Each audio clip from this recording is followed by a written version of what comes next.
this is a very dry snow, and it's not the wet stuff we had on Saturday. 20 for the overnight low. On Tuesday, partly sunny and cold, 32.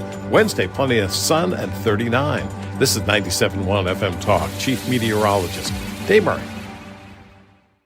The Annie Fry Show is sponsored by Air Comfort Service Heating, Cooling, and Insulation. Don't freeze as it gets colder. If your furnace isn't working, Air Comfort Service can get you back in your comfort zone fast with a service call for only $99. Get your furnace serviced. Visit aircomfortservice.com. Annie Fry, Ryan Wiggins, Brad Ring. That's us. That's right. Gotta love this American ride. What do you want from me? I'm not America's sweetheart. For goodness sake, kid. Keep your voice down. Your father's listening to the radio. I'm not America's sweetheart. This is the Annie Fry Show on 97.1 FM Talk. Well, we're done with Thanksgiving. Can you believe that? We are already done with Thanksgiving. And up next, we have Christmas. So Merry Christmas to you and to your families. Happy holidays to those who celebrate something maybe a little bit different than Christmas. We're glad that you are here. And we are going to continue to cover the news as it happens on 97.1 throughout this holiday season. I have to say that watching a little bit of the news over the weekend and then also consuming what people were covering en masse today, there are not a lot of things that developed over the holiday weekend. It was a calm and collected holiday break for the most part, but unfortunately, we did go into that the holiday in and of itself with the really devastating shooting of those two National Guardsmen in Washington, D.C. Two people serving their country from West Virginia, stationed in Washington, D.C., out doing their job, gunned down by a madman. We've heard this story before. We've seen this story play out before, and it doesn't get easier to consume the story. It doesn't get simpler to understand it. But we do have a picture now of who this shooter was, and there are a lot of questions. The more we know about it, the more questions that we end up having about it. And the more we end up looking at somebody like this individual who they have in custody, we have to start asking ourselves a little bit more about who's in our country and why are they in our country. And the president certainly is doing that. He is cracking down on what it's if you look at the amount of people, I think it's like 20 million people who have been let into our country during the Biden administration. When you think about the intent of why they were let into our country, when you think about the vetting that took place or did not take place with these individuals who are coming into our country, you have to start asking questions. And it does. I'm noticing in my own circles, people who, the Staunton case that we had with the restaurant owner, the restaurant manager there, who, the initial story came out and the initial story was basically that he was in the middle of hugging his child while he was dropping his child off at school, and he was snatched up by the authorities. And as soon as he was snatched up by authorities, everybody came to rallied to his support because he was an upstanding member of the community. None of these reports, none of them indicated what his legal status was. And I've said this before, and I'll say it again. I feel as though if that would have been an initial part of the report, that he was here, that he overstayed a visa, that he attempted to get his green card or whatever it might be, if that would have been a leading detail in the story, you probably would garner more sympathy from people to understand his actual story, the truth of the matter. But those types of details are always left out. Truth is the greatest disinfectant for a situation that we're facing in our country right now, and that is the unknown of who is here and why they are here, and if they have the best interest of America in their heart and in their mind and in their actions. I actually think that the temperature of the American people, when it comes to permitting people to stay, forcing people to go, I understand that the majority of the people listening to this station right now probably are very in support of President Trump's deportation plans and his immigration policies. But I actually think that the heart of this country is a bit softer than the Democrats are forcing our hand to have. We don't know who's here. We don't know how they got here. And there's no way to go back and really assess the situation because the Biden administration kicked the doors down and said, come on in, we're not even looking. It wasn't even the back door, it was the front door. Listen to President Trump here as he's talking about the asylum pause that relates to what took place on Wednesday. Administration made a lot of moves throughout the last few days after we know that Afghan national is the suspected shooter of these National Guardsmen. People that shouldn't be in our country this way. So you announced that asylum. And that includes Somalians and includes plenty of others. How long does your administration plan to pause asylum into the U.S.? I think a long time. Can you give any We kind don't of want time? them. What's We don't a want long those time? people. We have enough problems. We don't want those people. Is that a year, 2 years? No time limit. And then But it could be a long time. you said that. We don't want those people. Do you understand that? I understand. Do you understand that? I understand. So President Trump is speaking on Air Force One there about the asylum status that has been granted to many people. He throws out there the Somalis. I know a lot of people think, oh, if you think Donald Trump and immigration status, you're thinking, you know, at the most basic level, you're thinking Mexicans who have come north across the border. But the truth is that most people use Mexico, obviously, as the catalyst to get to the United States. And in doing so, while they come through Mexico, they don't necessarily come from Mexico. The people who have been permitted to come into this country, we don't have a complete understanding of who they are and why they are here. And that is a real problem. It is something that needs to be addressed. And it's also something that is going to look messy in the process because while that is happening, while we are going through and sifting through and ensuring that the people who have come here want America's best interests and to be a part of something that is great, that is American, we're going to have to go through what the Biden administration, the mess the Biden administration made, and clean it up. And it's going to get ugly. Well, we know that when Joe Biden left the White House, he left us with a 1.5 million case backlog in asylum claims. And individuals are required under a law and under policy to check in every single year when they have asylum in this country, and that wasn't being done. These individuals that were brought in and then vetted on information that was gathered by the Biden administration that wasn't thorough. And so now we're completely changing that since President Trump has been in the White House and since I've been at DHS. We're using biometric information. We're using those social media platforms and looking at what they're saying and doing and making sure that we have a government, when a country is sending us someone, we have a government that is stable in that country that can actually share information with us. How do we vet someone that comes from Afghanistan or Somalia or Yemen if they don't have a government that we can communicate with that will share information with us? And so that is one of the prerogatives and one of the priorities that we're putting on these countries if they want to continue to send us people that want to claim asylum. DHS Secretary Noem there speaking about the people who have come here and also being able to partner with countries if we want information on people who have been sent here, people who have come here, people who have escaped to here. We need to be, if these people are flooding, if they're seeking asylum here, we need to know that there is a background that isn't dangerous that's going to come with them. It's simple vetting. It's not to say that nobody can get here at all, but we do have to know what the plan is. We have to know that a plan is being followed. And this administration has been willing to do the difficult things throughout the course of their policy making, their policy implementation. The people they've appointed are tough people who are willing to do the tough things to get the situation right.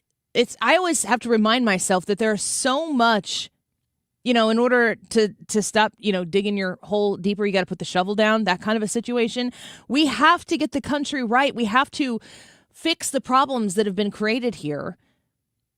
And that's the problem. Let's identify what the problem is. The problem isn't that there are immigrants here. The problem is not that there are asylees here or refugees in the United States. That's not the problem. The problem is that the reason why some of these people have been left into our country in an unvetted capacity is because the Democrats saw a political opportunity and they seized it. They worked very, very hard to make the mess so big that we probably never would be able to clean up the whole thing. Here's the let's listen to this clip here from Fox News. No, this could absolutely grow, Dana. This is evolving, especially as we do some real analysis on this. But I do think it's incredibly important for viewers to know what the prior administration was doing when it comes to vetting, especially when it came to this Operation Allies Welcome. This vetting was paper thin. They weren't doing biometric vetting. They weren't really doing criminal vetting, criminal screening, cyber screening, financial crimes. They weren't cross-referencing. They weren't looking at social media. So President Trump and Secretary Noem have completely overhauled this process to make sure we're diving in deep and seeing who are the people who are actually entering this country. As your past guests have said, almost 200,000 Afghan nationals entering this country, many of which were military-age men. The fact of the matter is the Biden administration didn't know who was coming into our country, causing a huge national security crisis. And that's exactly what we saw the other day with this terrorist attack and then this near terrorist attack out of Fort Worth, Texas, where this individual was threatening to blow up a building. Both of these individuals being Afghan nationals, both of them coming in under this Biden administration program. So when you hear what they're saying and you listen to the knowledge of the lack of knowledge, which is really what this administration is pulling out of this moment in time, the fact that we are so unaware of how many of these people have made their way into the country, it's a huge, huge problem. And it's one that has to be addressed.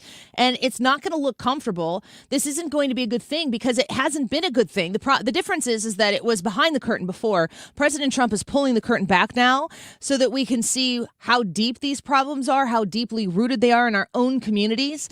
You know, you can pay attention to where governments, the federal government, can locate and plant these refugees. I mean, that's really how the Somali community became such a stronghold in Michigan, is where these people were relocated to. They're put in positions where they don't have to assimilate into American culture. They've been put into communities where they can plant their own culture. And if it becomes diametrically opposed to American culture, then you have a conflict. And it has a conflict that needs to be resolved in one way or another. And when you have to resolve a conflict on American soil with people who don't necessarily abide by American law or believe in American law, they've got Sharia law that is potentially implemented, you've got a real problem. And the tragedy of all of this is that the problem is dangerously taking root in our country in ways that may not be able to be reeled back. Just ask the family of the National Guardsman who passed away on Thanksgiving Day. We have to be willing to get to the bottom of it. It's going to take some thick skin to do it. If there are people who belong in this country because we are the place for asylum for them and it makes sense and they want what's best for themselves along with what's best for the United States of America, if that's in simpatico and they are here above board legally, then we can continue to be a country who welcomes those people. But if anybody doesn't have the best interests of this country at heart, they need to go. And we need a leader who's willing to go seek them out and find them. And I think we've got that guy. The YouTube live chat poll for today. Do you support President Trump's immigration plan? Yes, but he's taking it too far. Or no, you don't support it. Go to the Annie Fry YouTube channel and vote. Let's take a quick break. Find out what's going on in Capitol Hill with Ryan Schmelz when we come back. Lined with green mistletoe, big city streets where 1,000 lights glow. Let it be Christmas everywhere. Let heavenly music fill the air. Let every heart sing, let every bell ring. The story of hope and joy and peace, and let it be Christmas. Home Shield Foundation Repairs.com. Lots of snow. Does that mean there's water in your basement? Are you worried about when the snow melts and it seeps into the cracks in your basement or it finds its way in? How does it find its way in? You want an expert to come look at your situation. Maybe you're not ready, or maybe you're not in a position to fix it right away, but you need to know how big of a deal it is, how bad it is. Maybe if you take care of it now, you can avoid some costly repairs there in the future. Matt Hayes at Home Shield Foundation Repair, he's ready for your phone call. He's a great, honest guy. He will come look at your basement situation and provide you a solution that's going to solve the problem once and for all. And then you don't have to get that pit in your stomach when calls for rain or moisture or whatever it might be. 314-227-9636. 314-227-9636. When you look up online at homeshieldfoundationrepairs.com, you'll see all the different foundational services that they offer. Foundation repair, basement waterproofing, of course, even concrete lifting. Call them at 314-227-9636. Online at homeshieldfoundationrepairs.com. Don't get lulled into believing the IRS is getting soft. It's just the opposite. Hi, this is Lance Drury with the Lance Drury Law Firm. We are being told by IRS collection officers that their higher-ups are demanding that they get more aggressive than ever. So don't ignore them any longer. Level up. If you have unfiled returns, unpaid taxes, levies, or liens, call me, Lance Drury, today and let me get between you and the IRS. I'll protect your rights. At the Lance Drury Law Firm, our practice is focused 100% on fighting the IRS. Remember, IRS problems are legal problems, and they need to be handled by an expert attorney who's done it for decades. So call the Lance Drury Law Firm today. We're local. Our office is right here in St. Louis. Call 314-260-6120. Visit Lance, DRURY law.com to schedule your free consultation with your local tax resolution law firm. The choice of a lawyer is an important decision and should not be based solely upon advertisements.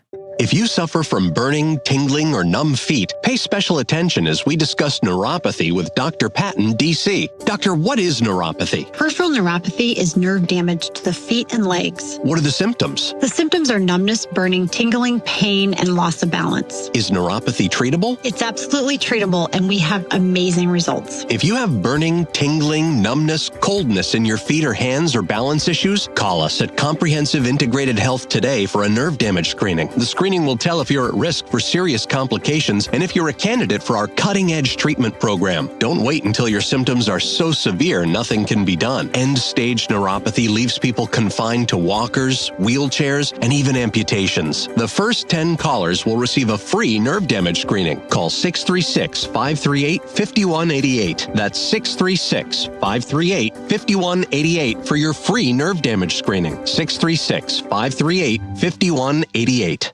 Most people spend decades saving for retirement, but few ever learn how to turn those savings into lasting income. And that's where Financial and Tax Architects comes in. They help people across St. Louis work to protect their life savings, minimize taxes, and retire with confidence. Now, they do a Retirement Planning 101 class, and it shows you exactly what others often miss: how to avoid hidden tax traps in your 401k or IRA, and how to make smarter decisions about Social Security. Now, this is a one-night, 2.5-hour, no-cost educational event. Seats fill up fast. And at FTA, they like to say that financial peace of mind in retirement is all about income. Lose the job and keep the paycheck. That's exactly what FTA will help you do. So if you're within 10 years of retirement or already retired, you can't afford to miss it. Call 314-888-5101 or go to fta-ria.com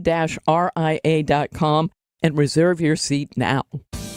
Sponsored by Progressive. We make the claims process easy so you can get back on the road in no time. It's why over 43 million drivers trust Progressive. See for yourself at Progressive.com. This is the Annie Fry Show on 97.1 FM Talk, St. Louis Conservative.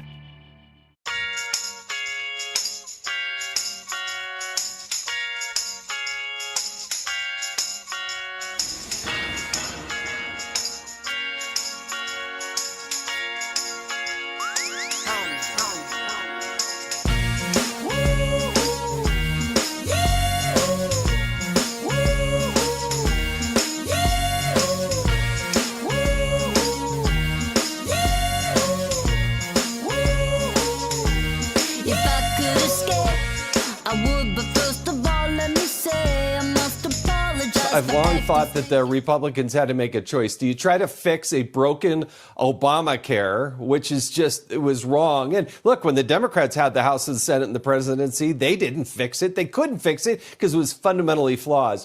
Or should Republicans come up with their own plan, a proactive plan, something that resonates with the American people, that'll make difference in their lives, give people choice, allow portability, allow people to buy into systems across state lines? There are expose the costs of healthcare. Those are the types of things. But, you know, the timeline's short. We got a very short amount of time, and it's the holidays. So they got to put a hustle on it, but it affects every American. This is their pocketbook. It's affordability, and the costs are rising exponentially, and they can't handle it. And the Republicans need to offer a plan. So Jason Chaffetz, former member of the House, they're talking about the importance of getting down to business when it comes to finding some sort of solution for Americans who are dealing with unaffordable care. The Unaffordable Care Act not doing so hot, and Democrats are really mad at it.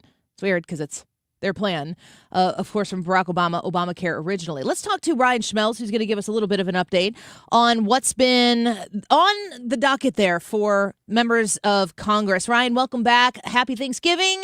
Merry Christmas. Great to have you with us. Happy Thanksgiving, Annie. How are you? Doing okay. Had a good holiday. So is everybody back on the Hill now? Is everybody back and getting appropriation bills passed? What are we doing in the House and the Senate? The expectation is they'll be back tonight, and then they'll start voting this week on a number of different bills. Whether they're going to get any appropriations bills done, not quite sure on that just yet. But yes, there is this question of what's going to happen with healthcare. The idea is that between now and sometime towards the end of the month, there will be a vote on the Affordable Care Act tax credits and extending that program, which was a promise that Leader Thune made to Senate Democrats in order to end the government shutdown. Now, what plan Democrats are going to put on the floor, we still don't know what that plan is going to look like. So they negotiated in order to open the government back up. Okay, this is what we're going to do. And when they said that they would take a vote on it, originally I was thinking that's very unlikely that Republicans are going to vote for this. So, okay, we'll take a vote on it and it won't pass. Is there any discussion right now that's taking place on Capitol Hill that maybe they will extend those subsidies for a little bit of time? So there is a bipartisan bill between both Republicans and Democrats that would extend the program for 2 years. And it also includes a number of the reforms that Republicans have been pushing for, like the income caps and some of the other aspects there. But whether or not that bill has the votes to pass, we don't know. You know, President Trump has been open about some type of extension, but, he's gotten some pushback within Republican circles about whatever plan they're going to put on the table, because there are just some Republicans who want this program to expire to get rid of the Obamacare tax credits altogether. So it's kind of a unique spot for Republicans to be in, where you've got some more moderate members who are open to an extension, but then you've got some more conservative members who want the program to go away altogether. But in the end, the reality is, if they're going to agree to any type of extension, I think Republicans are unified around the thought of there needed to be significant reforms to the ACA tax credits. Are there Democrats who think that the whole thing needs to be scrapped? Is the Democrat party line right now that the Affordable Care Act is the right way to do health care? It just needs, more government subsidy thrown at it to continue on down this path? I mean, when you talk to Democrats about this, I think there's some who are saying that they're open to, what they want in terms of changing Obamacare, making reforms to Obamacare so that you don't need subsidies to prop it up and make it more affordable. But, in terms of specifics, we haven't really gotten to the bottom of what those specifics are. And also keep in mind that now that the program is only a couple of weeks away from expiring, I think Democrats' mindset is that you've got to extend this now, or you've got millions of people who are going to see their health insurance premiums skyrocket. So Ryan Schmelz speaking with us right now, Fox News Radio, Capitol Hill and White House correspondent, on X at Ryan Schmelz Fox.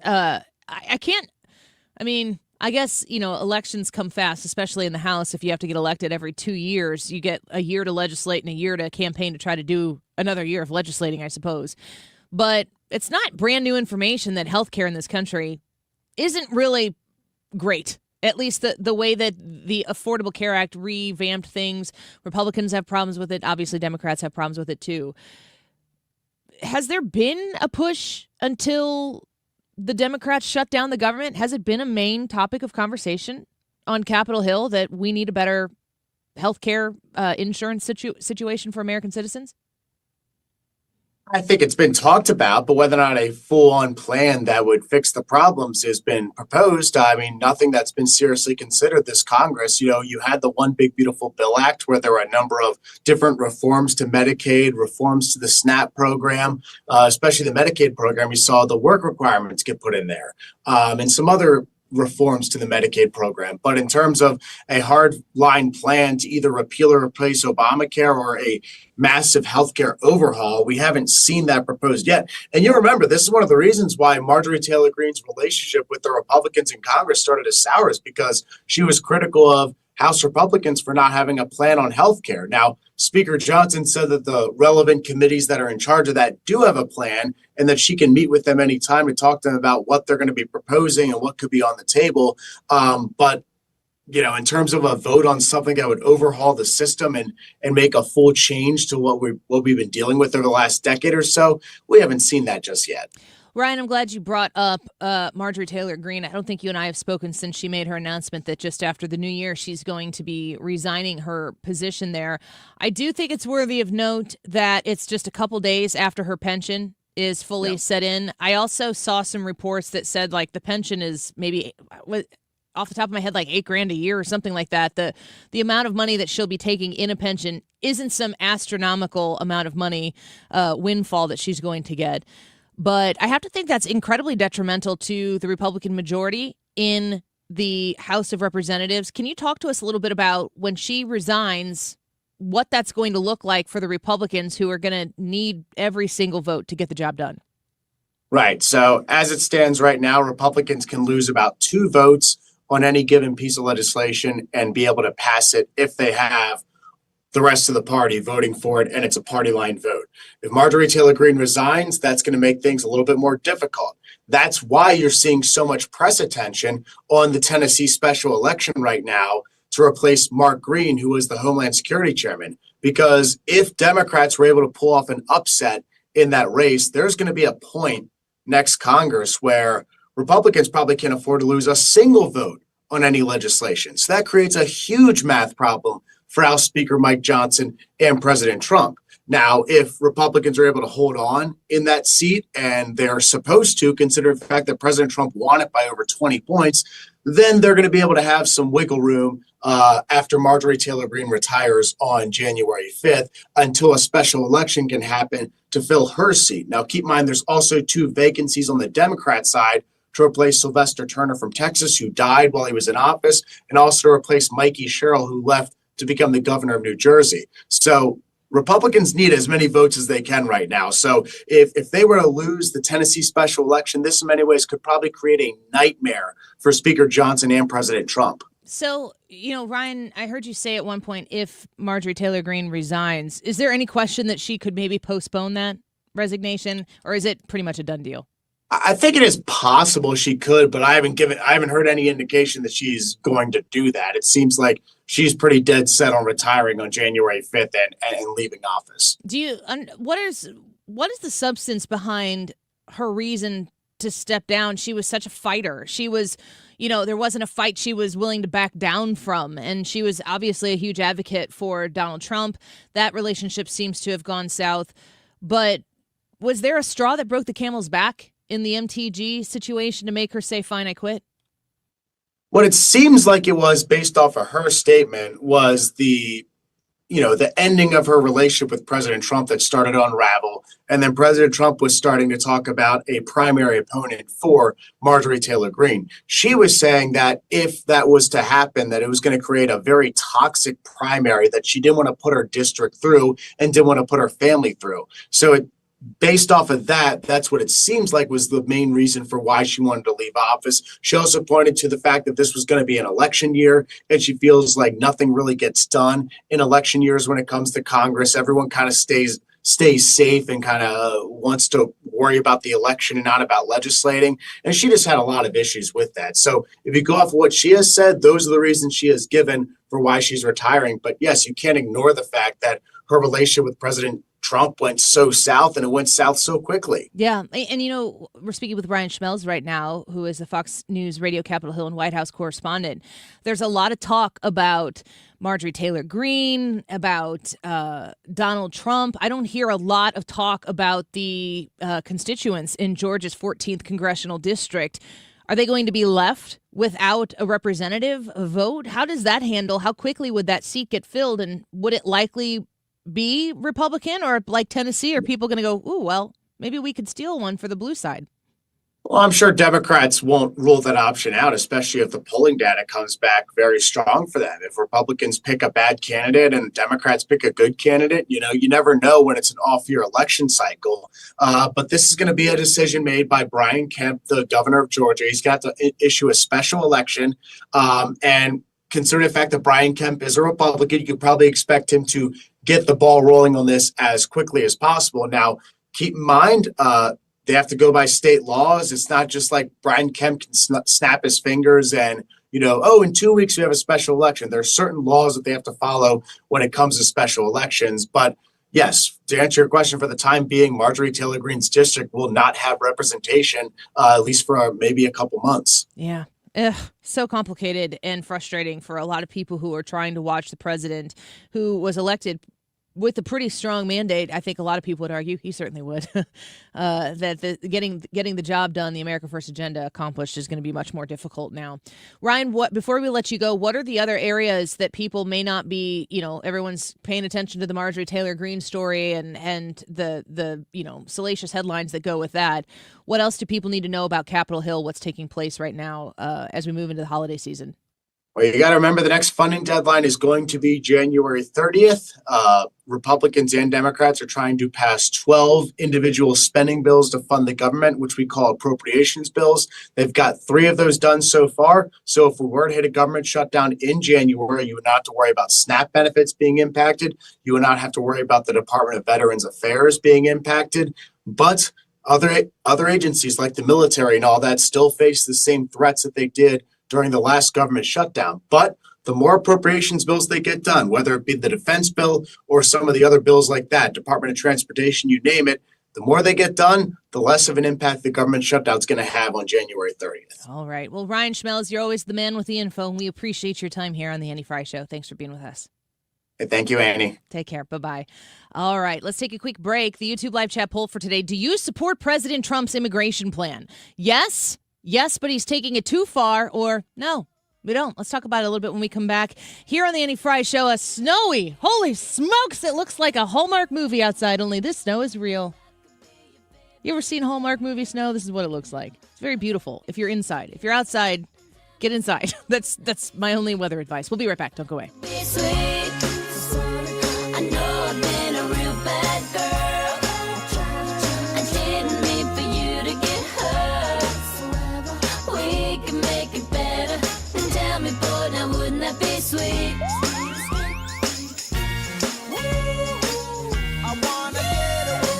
So let's talk about Lutheran education. We're in December now, which means we're at semester. Mind-blowing how fast time is going. Am I right? Yes, I'm right.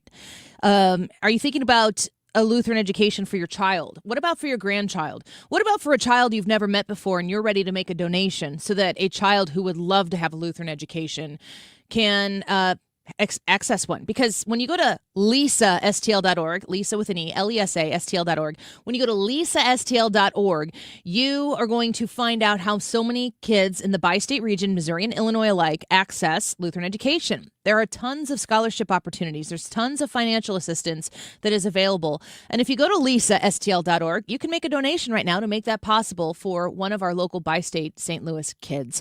The Annie Fry Show has a scholarship that we'd love for you to participate in. It's over $27,000 and an endowed scholarship at this point. We want to continue to see that grow, and we can do that with your help. Check out the Lutheran schools in the area at lisastl.org. When you're approaching retirement, there are a lot of questions to answer. Do you have enough money to fund your income for life? How should you claim Social Security? And what's your plan for health care and long-term care? Hi, I'm Eric Robert, Director of Investments with the ClearPath Wealth Management Group at Stifel and host of On the Money Saturday mornings at 11 on 97.1 FM Talk. Don't leave your retirement to chance. It's crucial to understand and address relevant risks before you retire. Our team can help you get organized, guide you through critical retirement decisions, and create an investment portfolio designed around your needs. To schedule your free retirement plan consultation, go to clearpathinvesting.com. That's clearpathinvesting.com. Or call us at 636-695-2650. That's clearpathinvesting.com or 636-695-2650. Stifel Nicholas and Company Incorporated, member SIPC and NYSE.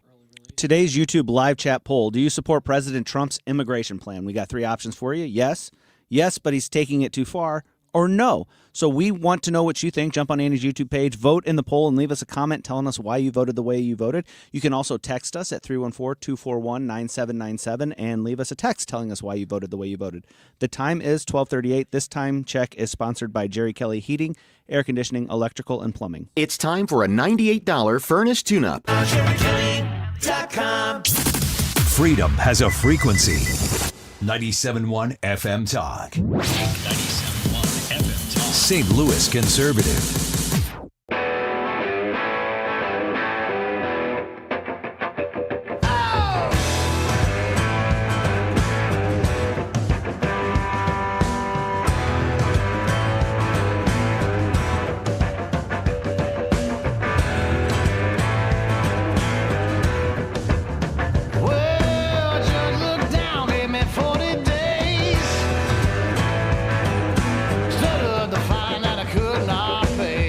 This is the kind of music to listen to when you watch snow like this.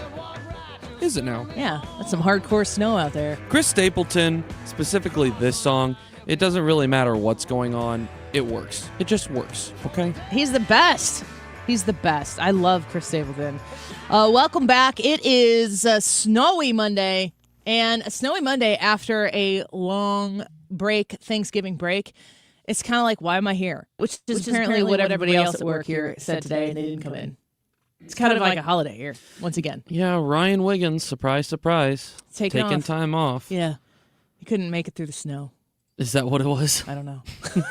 No, I know what happened. There's a 50-50 chance he was here this morning and then went out to get lunch, and that's when he got stranded.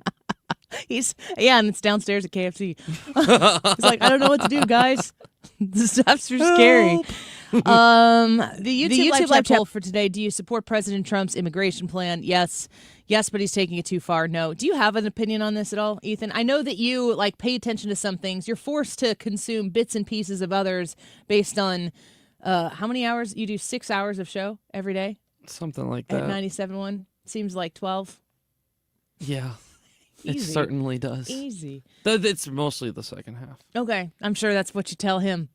You're like, man, my job sucks until 3. Sometimes working with 2 shows, I imagine, is a much, better version of, having divorced parents where you kind of just got to work between the 2. Ethan is the associate producer for the Andy Fry Show here from noon to 3, and then for the Mark Reardon Show from 3 to 6. I would have to say, I think I would bring, if Mark Reardon is here, he can come in and join this conversation. He's not here yet. Okay, I was going to say, that's why I invited him. I think we co-parent very nicely. You do, most of the time. Well, I feel like I do, so sometimes, I can't speak for Mark. Sometimes there's a little bit of both of you have the 2 o'clock hour. My limbs, and you're kind of each pulling no, I want him, and no, I want him. I've never fought Mark Reardon. Not literally. That's just how I feel. You shouldn't. Unless Mark is amping it up and I need to meet the moment. No, sometimes Mark Reardon just acts like Mark Reardon. And when you're not there, it's like, hey, where are you? To put it politely. Well, we're glad that you're in here as Ryan has got a couple days off, and appreciate you. But going back to the YouTube poll, I know that you're not spending your whole Thanksgiving break trying to find the latest development on Donald Trump's opinion on asylum seekers. This is correct. You are like most people. So you're going to have to update me like you would most people. Well, I mean, President Trump is saying, I'm maybe going to pop this up here right now. President Trump is saying, and aggressively so, that if you're not here legally, if you've come here and you haven't been vetted, a lot of people, specifically in the Afghanistan withdrawal that went so incredibly poorly, a lot of people came here and they were here unvetted. It was like, oh, they're fine.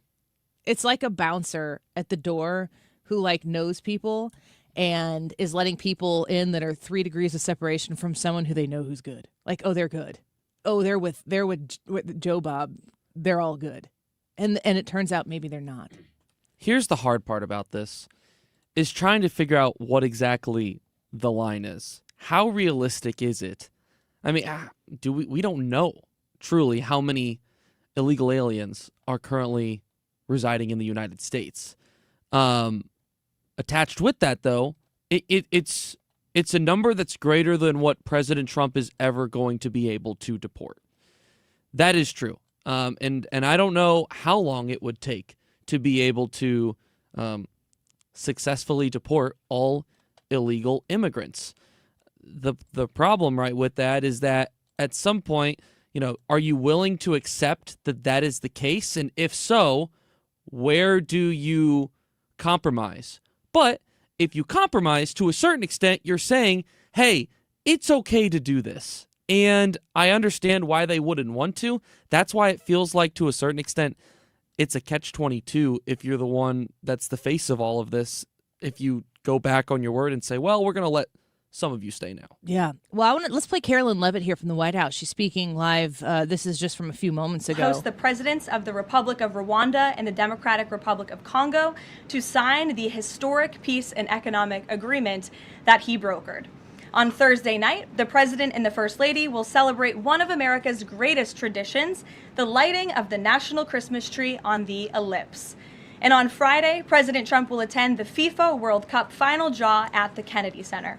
You all will be seeing and hearing from the president every day this week. So you have me today, and then he will take on the rest of the week himself. Next, I would like to address the horrific tragedy that took place in our nation's capital that last week. A foreign terrorist that the Biden administration failed to properly vet ambushed 2 members of the West Virginia National Guard who were honorably serving here to keep the residents and visitors of Washington, D.C. safe. U.S. Air Force Staff Sergeant Andrew Wolf was severely wounded in the attack and remains hospitalized while he continues to fight for his life. Tragically, U.S. Army Specialist Sarah Beckstrom died of her wounds. She was just 20 years old. President Trump and the entire White House are praying for Andrew's full recovery at the request of his parents and their personal phone call with the president over the weekend. And we are keeping Sarah's family and friends in our prayers during this unimaginably difficult time. Sarah and Andrew represent the very best of America. 2 young patriots who were willing to put on the uniform and risk their lives in defense of their fellow Americans.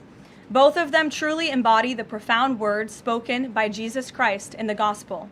Greater love has no one than this, to lay down one's life for one's friends.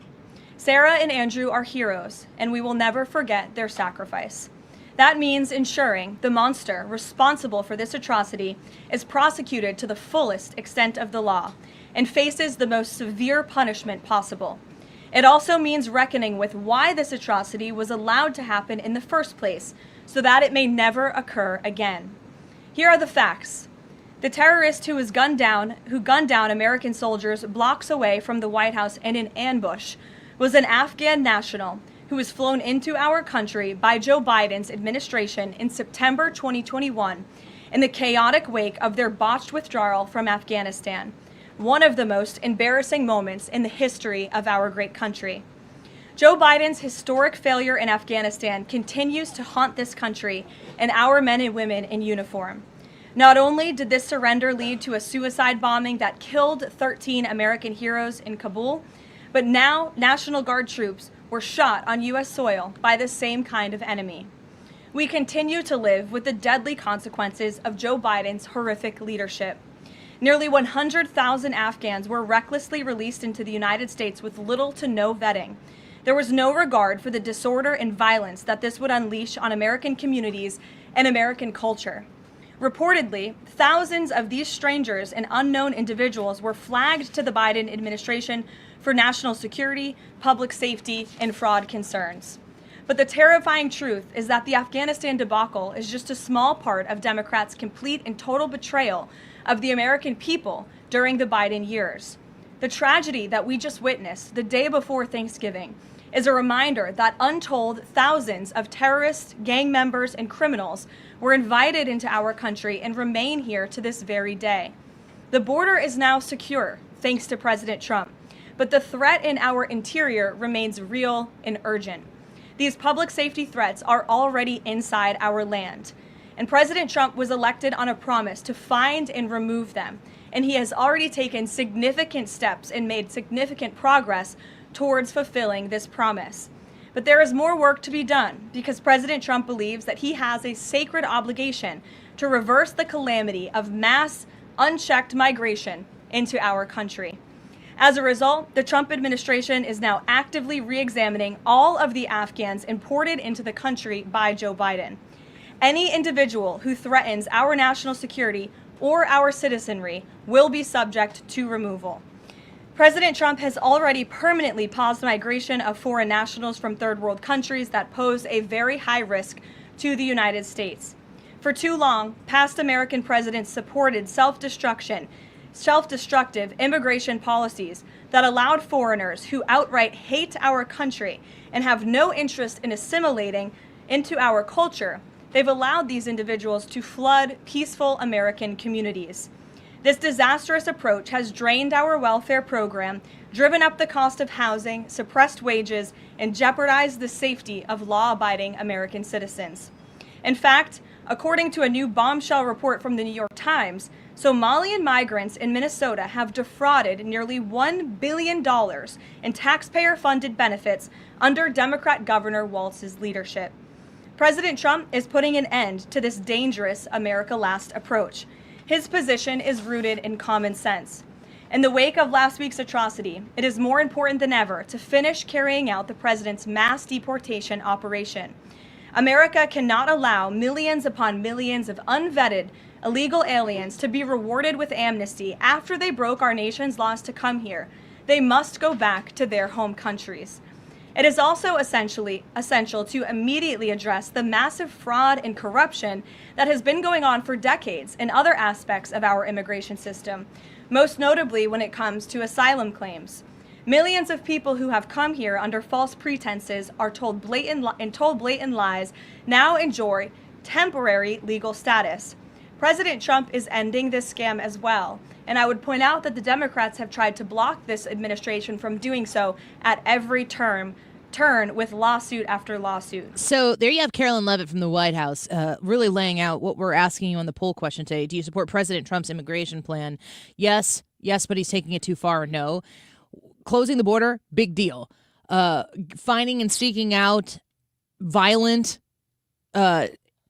illegal immigrants who are here, big deal. But there are a lot more layers to this, and we'll get to the bottom of it throughout the course of the show and get to the different types of things that he is implementing, including with Mark Krikorian at 1:30. We're going to take a quick break. We want to do Wiggins America a little bit later because we're not going to have a whole lot of time when we come back. Yes. Okay. Let's punt it. Punt. 70 yards. Does Ryan Wiggins punt Wiggins America every day? I don't know what he does. He tries to punt and he whiffs. And everybody loves it. Charlie Brown kicks it. That's what he does. Okay, here I am, Lucy. All right, let's take a quick break. We'll be right back. Visit 971talk.com/events and enjoy Trans-Siberian Orchestra, a Christmas tradition at Enterprise Center December 23rd. A portion of the proceeds benefits Siteman Kids at St. Louis Children's Hospital. Visit 971talk.com.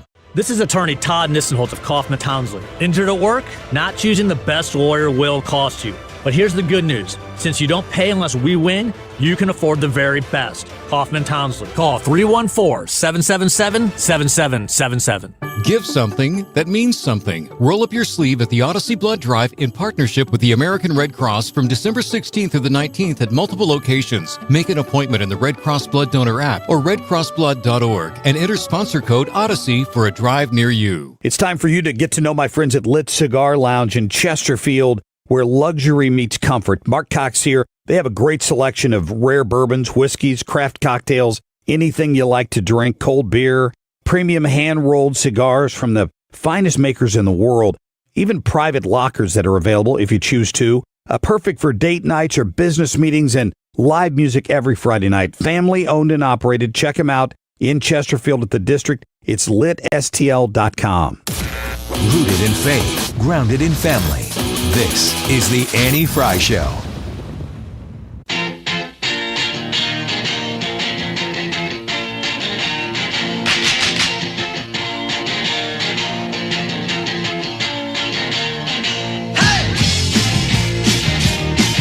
Well, welcome back. I'm currently trying to call my parents. Mom and Dad, if you're listening to the show right now, answer your phone.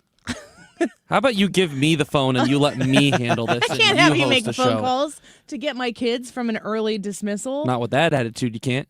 I've got kids at 3 different schools, 4 different locations today because Molly doesn't go to preschool right now. This is a lot. The snow is coming down like crazy.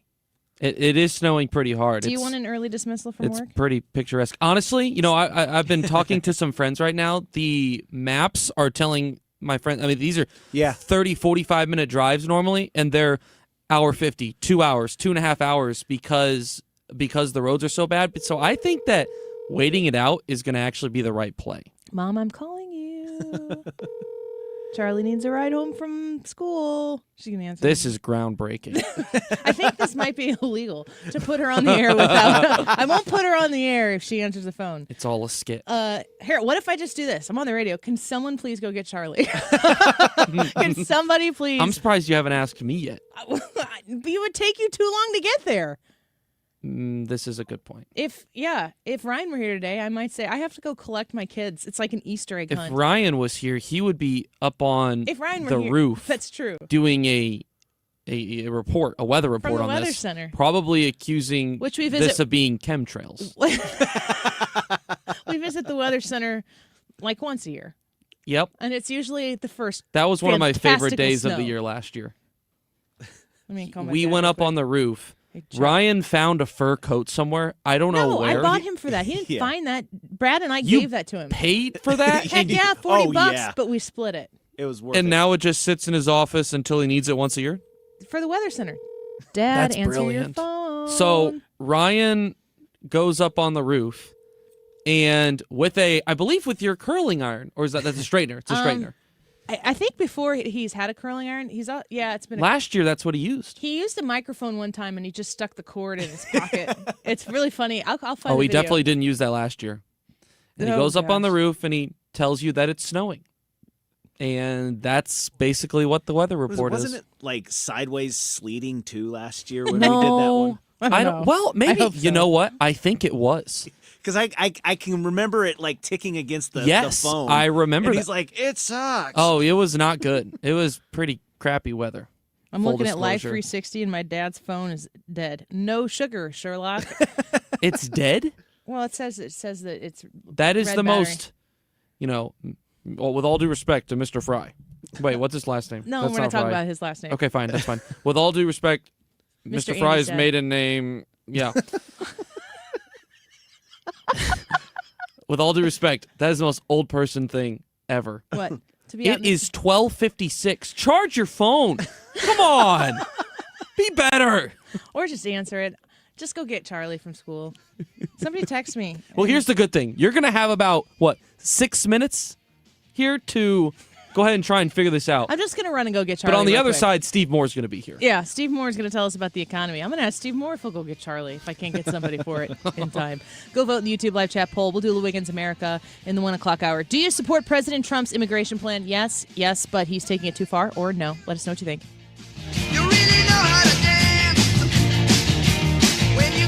Do you owe $10,000 or more in credit card debt or personal loans? With credit card debt at all-time highs, Debt Relief Advocates is urgently notifying consumers of debt relief now being made available, designed to aid consumers with out-of-control credit card debt. Those who qualify and enroll for this relief program will only have to pay back a fraction of what they owe. This is not bankruptcy or a debt consolidation loan. This is a relief program that credit card companies would rather you not know about, as it ends your debt nightmare and saves saves you lots of money. Consumers owing at least $10,000 in credit card debt or personal loans can now take advantage of this debt relief as the cost of living skyrockets. Debt Relief Advocates has established a relief hotline for you to call to learn what debt reduction you may qualify for, so don't wait. For this free information, call the Relief Hotline at 800-390-1164. 800-390-1164. 800-390-1164. You've got your whole life ahead of you, so choose a Medicare plan you can count on. And that's what you get with a Medicare Advantage plan from United Healthcare. With more than 45 years' experience serving its members, United Healthcare has plans with low monthly premiums that fit your life today and as your needs change tomorrow. The Medicare annual enrollment period ends December 7th, so go to uhc.com/Medicare today. United Healthcare Medicare plans. It's Medicare coverage Missouri can count on. Thinking about a bath remodel or swapping that old tub for a sleek, easy-to-clean shower? It's Mark Reardon from Michael's Baths with one question: what's there to think about? Michael's beats the competition by 30 to 50%, uses top-quality materials, and backs it all with over 30 years of experience. And now they're going to throw in a free shower door or $500 off. Schedule your free in-home consultation today, 636-775-0800 or michaelsbaths.com. That's michaelsbaths.com. If you suffer from burning, tingling, or numb feet, pay special attention as we discuss neuropathy with Dr. Patton, D.C. Doctor, what is neuropathy? Peripheral neuropathy is nerve damage to the feet and legs. What are the symptoms? The symptoms are numbness, burning, tingling, pain, and loss of balance. Is neuropathy treatable? It's absolutely treatable, and we have amazing results. If you have burning, tingling, numbness, coldness in your feet or hands or balance issues, call us at Comprehensive Integrated Health today for a nerve damage screening. The screening will tell if you're at risk for serious complications and if you're a candidate for our cutting-edge treatment program. Don't wait until your symptoms are so severe nothing can be done. End-stage neuropathy leaves people confined to walkers, wheelchairs, and even amputations. The first 10 callers will receive a free nerve damage screening. Call 636-538-5188. That's 636-538-5188 for your free nerve damage screening. 636-538-5188. KFTK FM Florissant from the Kaufman Townsley St. Louis's Injury Lawyers Studio. Call 314-777-7777. That's 314-777-7777. Horrific tragedy. I'm Lisa Brady, Fox News. That from the White House press secretary moments ago in the first briefing since the deadly attack on 2 National Guard members in D.C. last week. The tragedy that we just witnessed the day before Thanksgiving is a reminder that untold thousands of terrorists, gang members, and criminals were invited into our country and remain here to this very day. The shooting has led to a suspension of some immigration policies and a review of others. The suspect, an Afghan national who worked with the CIA in Afghanistan, was allowed into the U.S. as part of a refugee program. One Guard member was killed. The other remains in critical condition. The White House rejecting a report that War Secretary Pete Hegseth said to kill survivors after a drug boat strike in international waters. But spokeswoman Caroline Leavitt says there was a second strike ordered by an admiral, calling it lawful self-defense and saying the president has a right to take out drug traffickers. Under the previous administration, there was enough fentanyl trafficked into our country to kill every American man,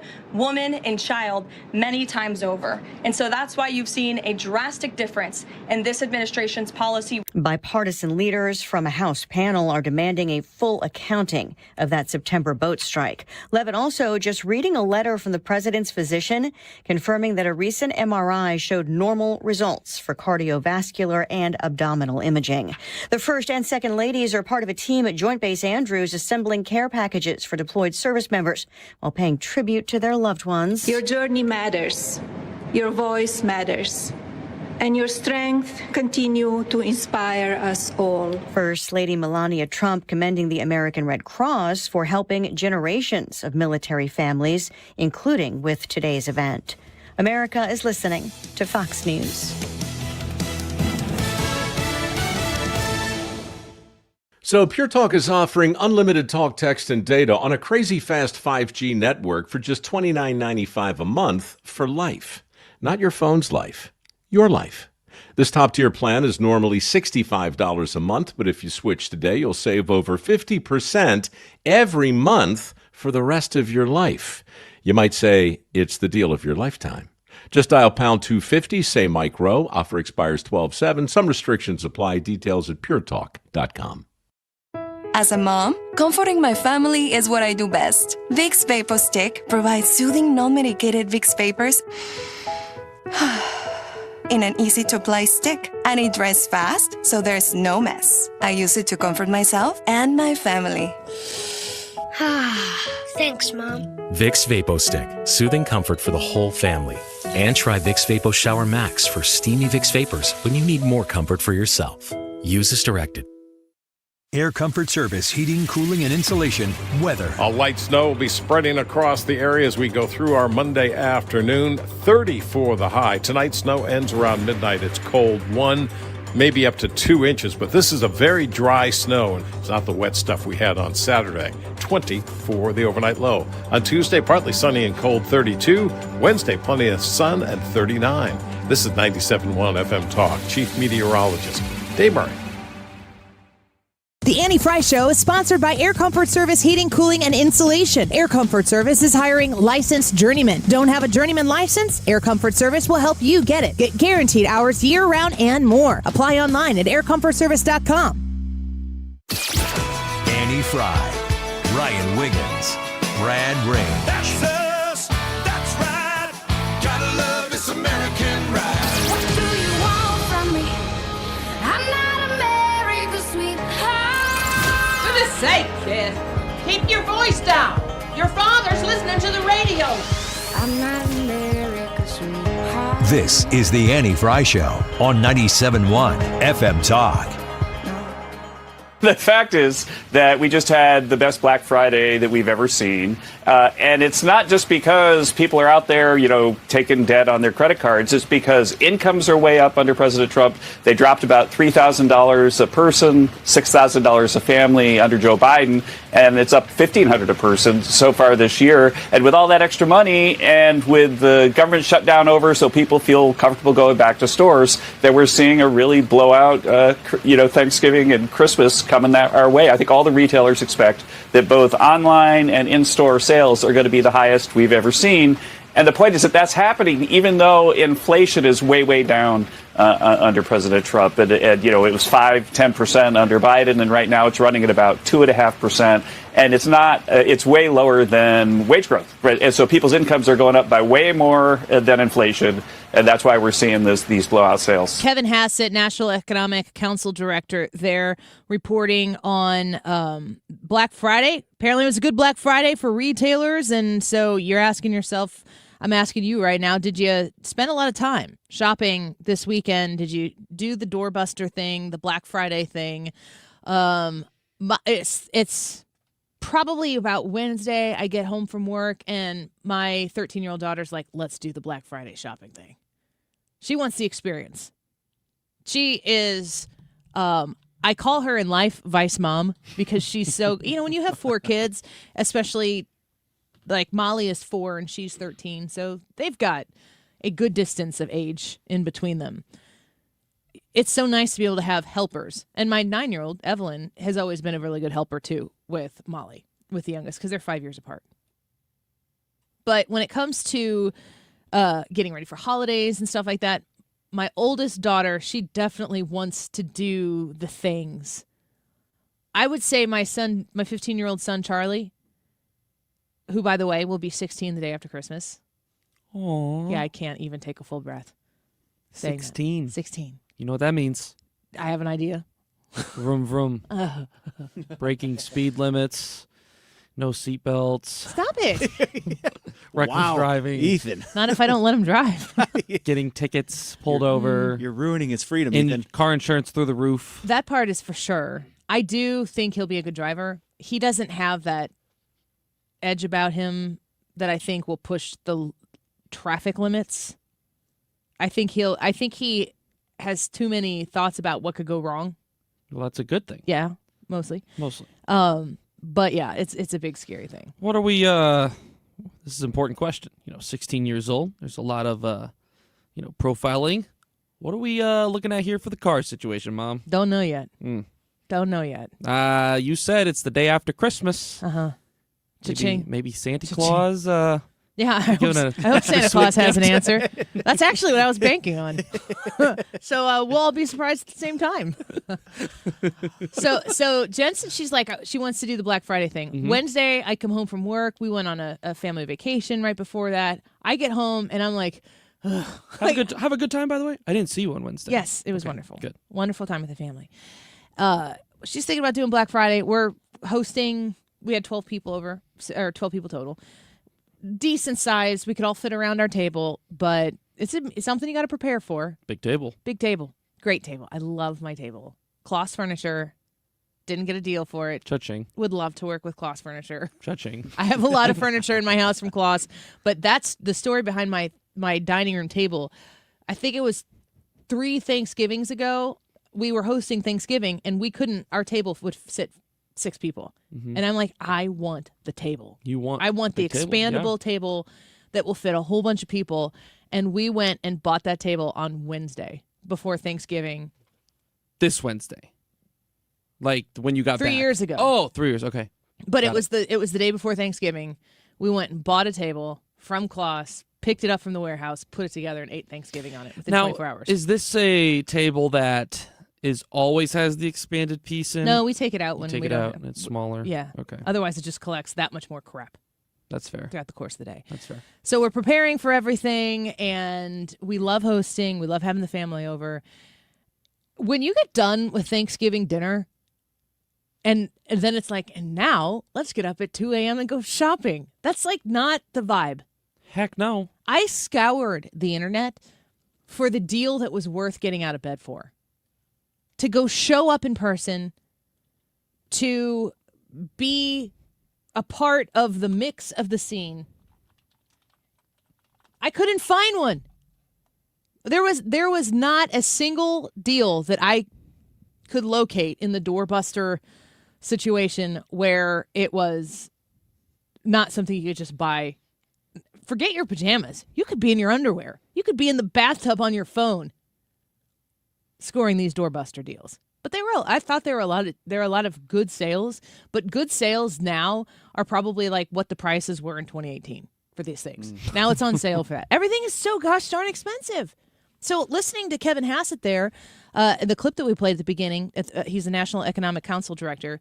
He's talking about inflation is way down. That's true. Wages are going up. That's true. I still don't feel in my economic situation, I don't feel like, wow, this is fantastic. This is great. I felt like going through and shopping, which we did end up doing, but we started at 11 a.m., not at 5 a.m. I felt like, gosh, this is just, it's almost like you close your eyes and you just like buy things because you got to get the gifts. Did you shop? Helps when your microphone's on. We're going to ignore that.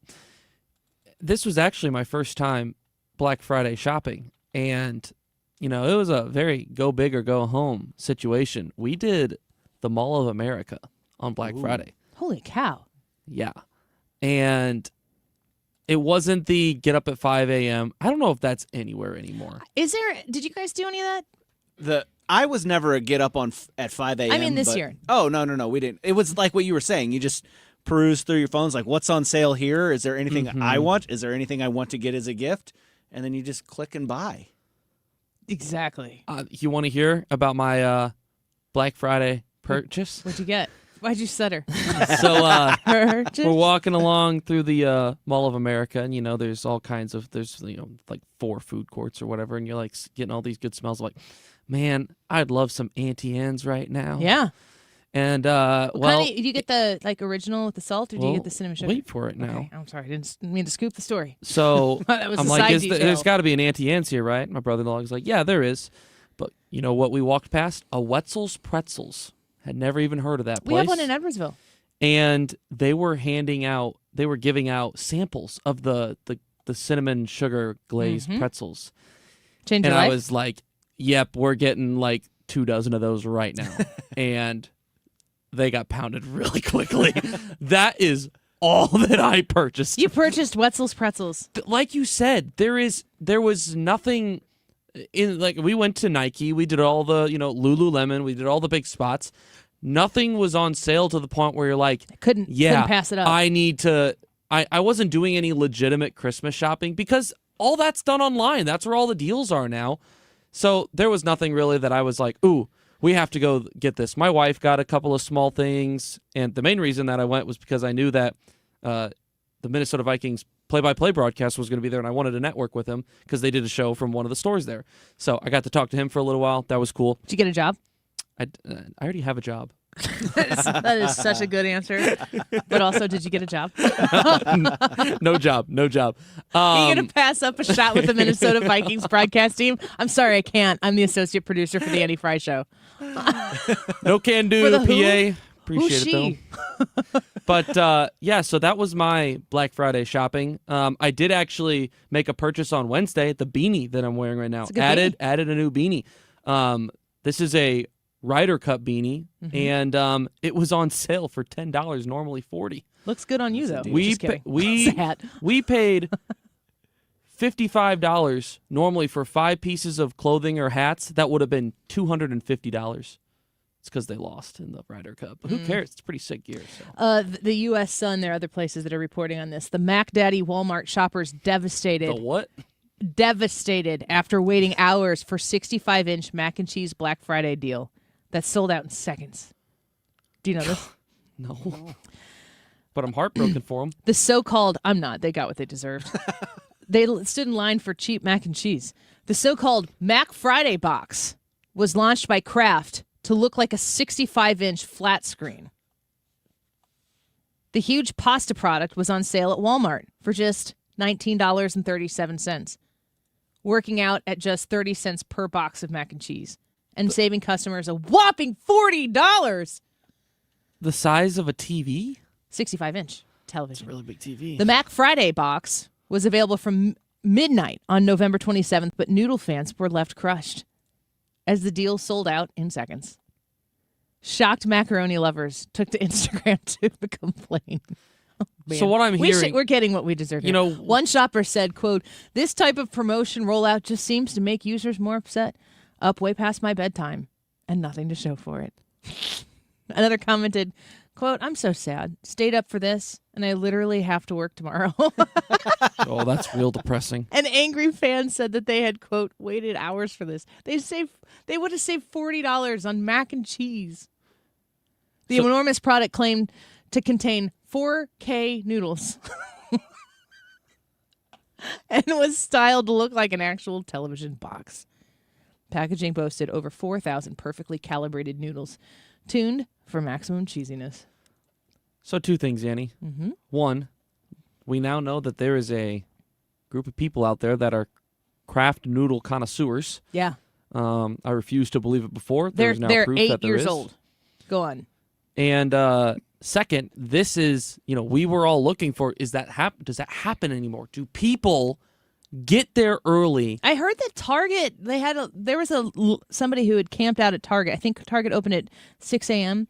There were people camping out at the Edwardsville Target at 3 a.m. And the first whatever people that got in got a tote. A tote! A tote! No. You could buy a $5 tote and sleep like normal people. How was the weather on Black Friday morning? Was it cold? I mean, it wasn't pleasant. Right. It wasn't like Boca Raton. But it wasn't like this. No. I don't know. A tote? Is it a nice tote? Was it insulated? I don't care. That tote better shop itself. Did it have the Target circle on it?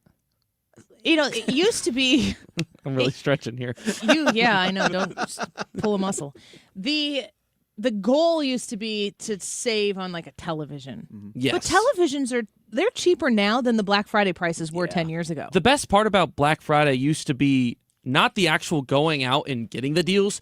It was watching the viral videos of people look stupid trying to get the deals. That's what it used to be. Does that happen anymore? No. I haven't seen those I haven't stories. seen anything like Unless that. it's for Kraft noodles that are in the shape of 65-inch and, TVs. I'm disappointed in those people, too, because they didn't fight for it. They just cried to Instagram.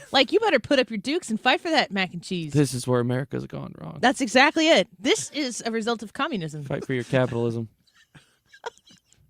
Did you even really want the Kraft mac and cheese? I don't even think you did. I think you were just looking for something to complain about. Well, you may have bought it, but what if we could maybe share it all and say we all own it? The bright spot in that whole story was the person who said they stayed up past their bedtime at midnight and they had to work tomorrow. So the good news is that one of those people had a job. That's true. Because if you were to ask me what the over-under was, I would have set it at a half, and man, I would have put some serious thought into it. I will say this, though. Kraft macaroni and cheese is like the McDonald's hamburger of hamburgers. Kraft macaroni and cheese is its own kind of mac and cheese. Like if you go to a restaurant and you order mac and cheese, you do not want Kraft macaroni and cheese coming out. You want something that's super creamy, crusty cheese on the top that you have to cut through to get to the mac and cheese. Maybe some little cracker crumbs. But there are times when you're like, I would like some Kraft mac and cheese. I just want to put garbage into my body. I want 4K noodles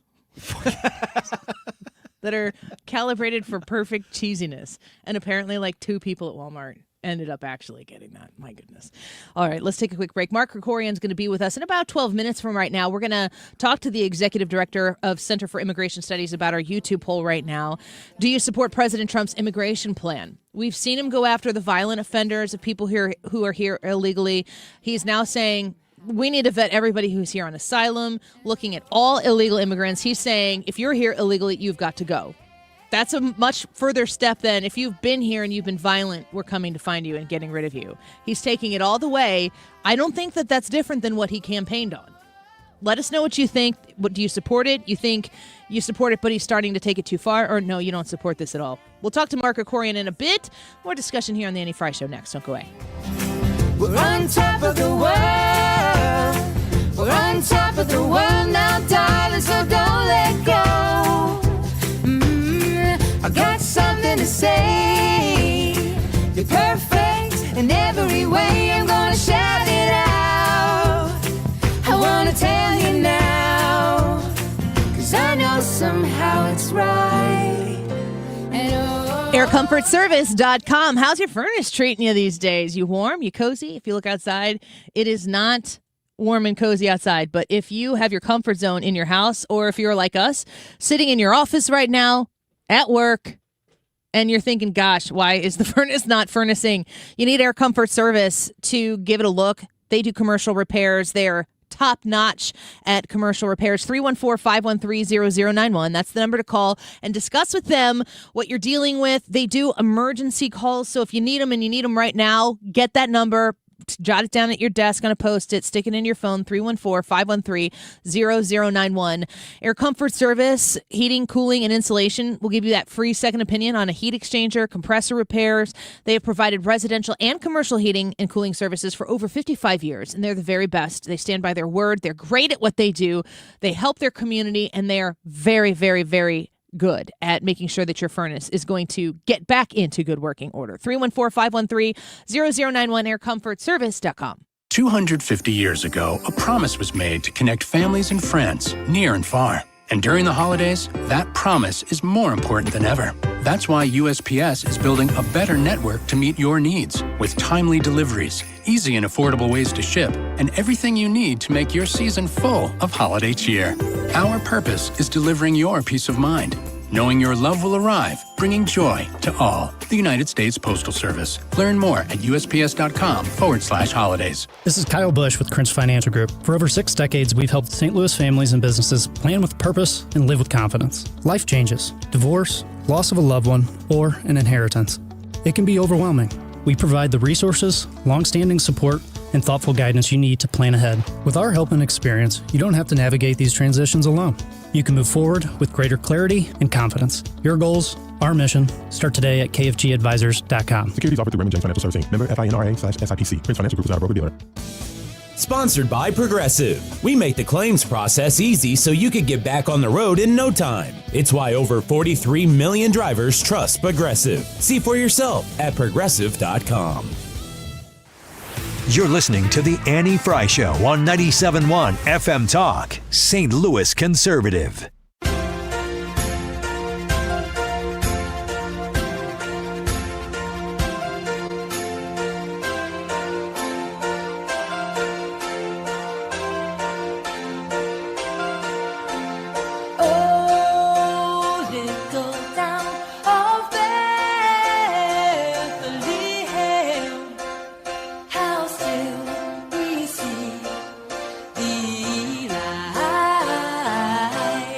Welcome back to the Annie Fry Show. Gosh, I grew up listening to this Christmas album with Amy Grant. A lot of Amy Grant and Michael W. Smith in my childhood. Anybody else out there? I think it was a WIBI or something like that. It used to be the Christian station on in St. Louis, and we listened to that all the time. I hear that song, and it brings me back. The YouTube poll for today, do you support President Trump's immigration plan? Yes, but he's taking it too far, or no. I'll read a few comments here by our listeners. Pitchford said, yes, I think the people should get legal documents before they come here to live. But what if they are born here through birth by their parents? How does that work? I think that's a good example of how we've created a mess for ourselves. That how do you solve this problem? Because the problems now have borne out, in some cases, literally, new, I'm not going to call a baby a problem, but new issues that need to be resolved. And we got to get to the root of what has taken place in the past. And we need to make sure that the people who are here, that we understand why they're here. And if there's anybody here with any sort of nefarious, I have multiple people in completely different areas of my life, especially those who I know who have served in the military, who have warned me that the people who have been let into our country, we've heard many times Jim Carafano say that on this show as well. The people who have been let into this country without vetting, straight across the southern border, maybe across the northern border. We don't talk about that as much, but certainly there have been people who have coming here illegally through both different places, overstayed visas, all of these different things that are here to cause terror, that are here to disrupt our way of life, to make us scared, and they're just waiting. And that's a really scary thought. How much of the existence of those people do our authorities know about? Do the government know about? Are they able to root out? I don't know, but it's nice to know that we at least have the will and the inclination to find the bad guys and get rid of them. Donnie says on our Facebook live stream, I support it, but don't feel it's gone far enough. 2 more Americans that we know about killed by an illegal alien. Get them all, every single one of them. The woman, the National Guardsman that was serving, who was shot on Wednesday, has passed. The other one is in critical condition, and we're praying for their full recovery. Full recovery. Pray for that. Ask the Lord for his mercy and his blessings. Joe says, I'm seeing the middle is moving back left because Trump is mean. So I don't know. I mean, how do we address the situation that is in front of us with honesty without it coming off as a little callous? Because the media is going to spin it the way they want to. The people, the left is going to spin this in a way that President Trump is heartless, that he's engaging in these activities just because he hates people. And if you've believed all the lies that have been sold to you over the course of his entirety, the entirety of his political career, you might look at that and think that that fits. But if President Trump is truly, if he is truly America first, and we're coming off of 4 years of Joe Biden, which I don't even know that, is Joe Biden the guy to blame? I don't even know how much he was actually in command of his presidency. Now, that's still on Joe Biden ultimately, but there is a lot that needs to be addressed, a lot that needs to be rooted out, and it does appear as though we're making the best efforts to do that. Mark Krikorian is going to be with us here in a couple minutes. Let's take a quick break. Keep reaching out to us on the YouTube live chat poll. Do you support President Trump's immigration plan? Yes, but he's taking it too far, or no? Let us know what you think there. We'll be right back. The hopes and fears of all the years are met in New tax resolution firms are popping up every day with high-paid celebrity endorsers, advertising ridiculous claims in their TV ads. That's why they have the tiny, unreadable disclaimers at the bottom of the screen. Hi, this is Lance Story with the Lance Story Law Firm. Our ads never have those ridiculous, fast-talking, tiny disclaimers at the end because, simply put, there are no guarantees when it comes to the IRS and wiping out tax bills. And we don't make promises we can't keep. Of course, there are ways the Lance Story Law Firm can help resolve your tax debt, but no company can guarantee it will eliminate it. This is why their clients call the Lance Story Law Firm when those promises don't pan out. If you have tax problems, you have legal problems, call me, Lance Drury in St. Louis at 314-260-6120 or visit Lance, D-R-U-R-Y, law.com to schedule your free consultation with your local tax resolution law firm. The choice of a lawyer is an important decision and should not be based solely upon advertisements. There's a lot on the line in divorce. This is Joe Cordell of Cordell & Cordell, the largest family law firm in the country, with over 35 years of helping clients navigate divorce. Divorce touches all areas of your life: your home, savings, retirement, and of course, kids. So when you find yourself facing divorce, you need a partner you can count on. If you are facing divorce, contact Cordell & Cordell today at 1-855-GET-LEGAL. The choice of a lawyer is an important decision and should not be based solely upon advertisements. 600 Kelwood, St. Louis. Today's YouTube live chat poll: do you support President Trump's immigration plan? Got three options: yes, yes, but he's taking it too far, or no. So jump on Annie's YouTube page, vote in the poll, leave us a comment telling us why you voted the way you voted, and we might read that comment on air. The time is 1:28. This time check is brought to you by Jerry Kelly Heating, Air Conditioning, Electrical, and Plumbing. It's time for a $98 furnace tune-up. JerryKelly.com. From Festus to Freeburg, 97.1 FM Talk, St. Louis Conservative.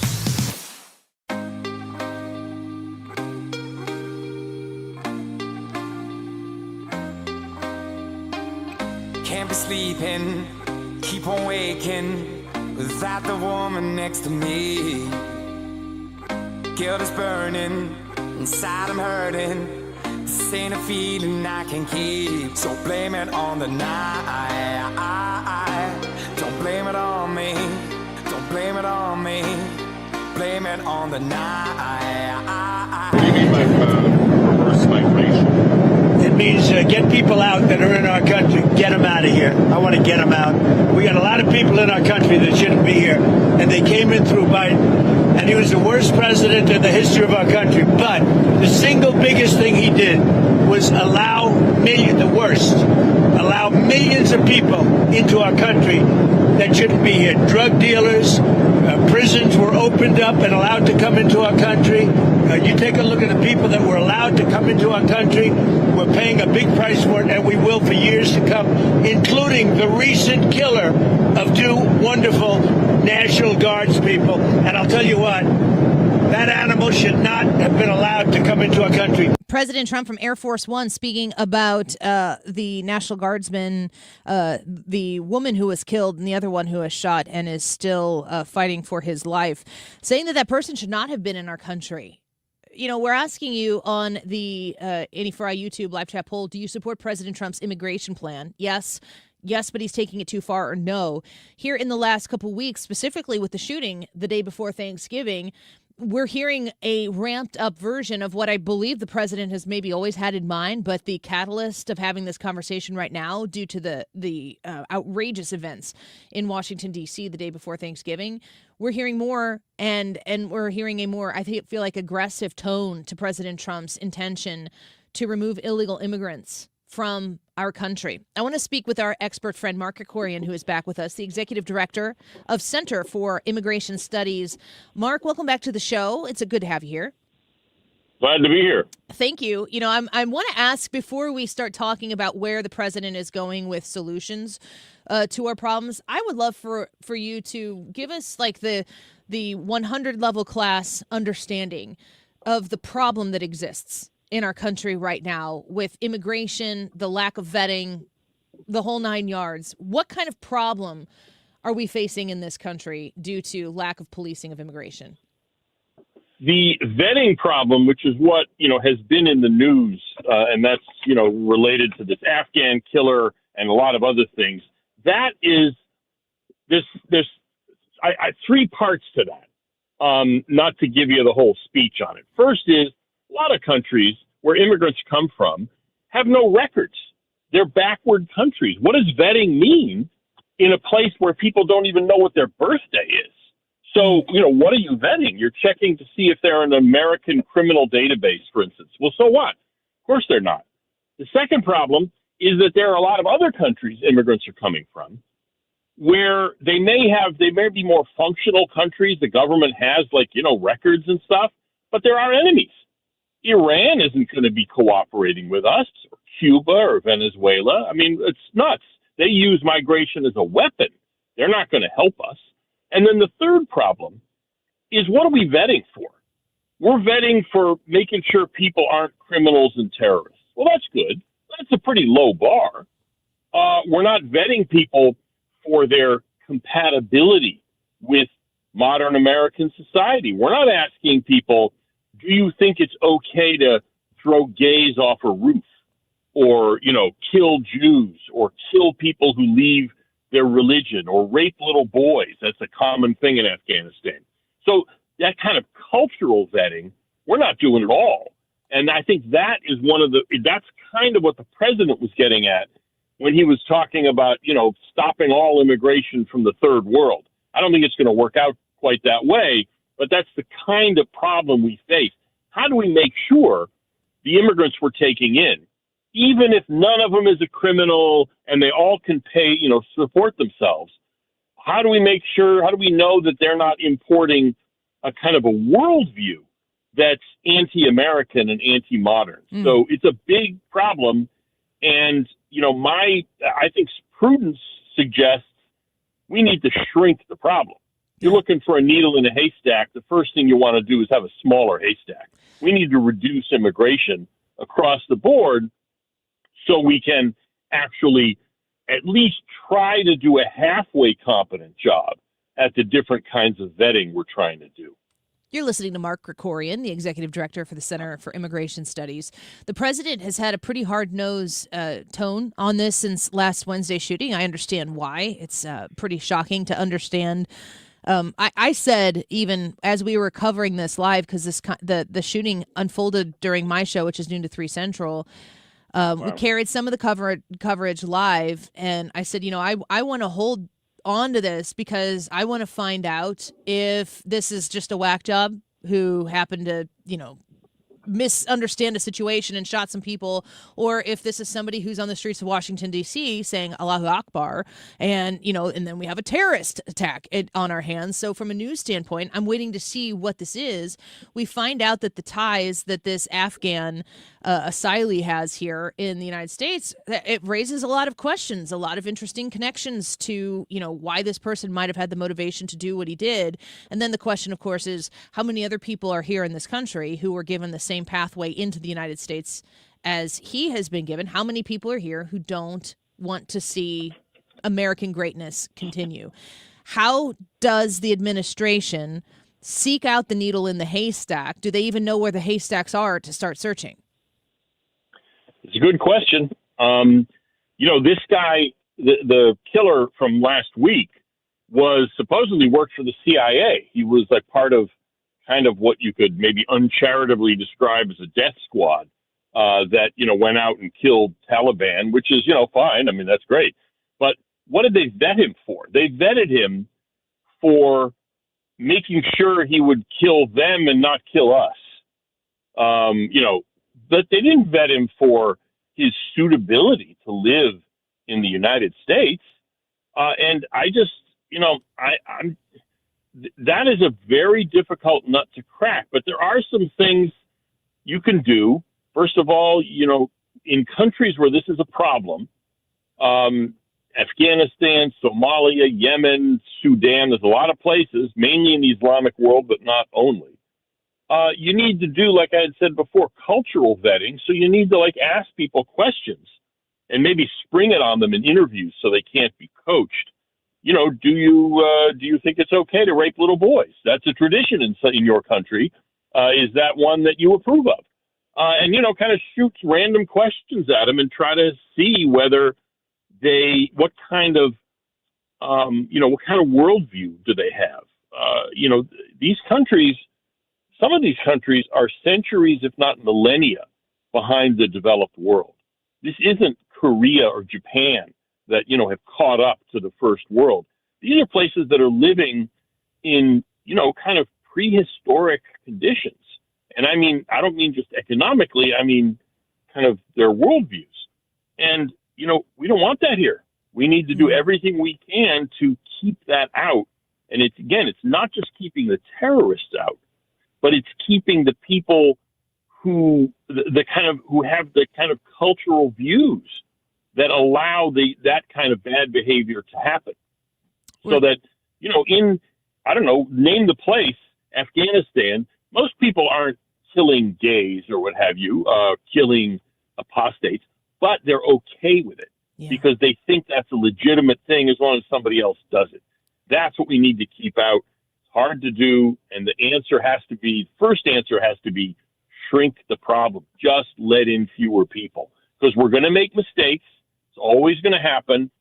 And we want to have the mistakes be as few in number as we can manage. Mark Krikorian speaking with us on the immigration crisis that we're facing in this country and the solutions that we might be able to implement for it. Shrinking the amount of people that you let in, it seems as though that is what President Trump has been talking about.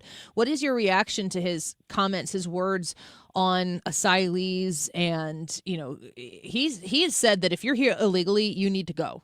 There hasn't been the parsing of, well, we're looking for the violent illegal aliens in our country, which was maybe kind of the political soft pedaling that took place initially. But we are seeing a lot of people who have been detained, who are here illegally for whatever particular reason, be deported.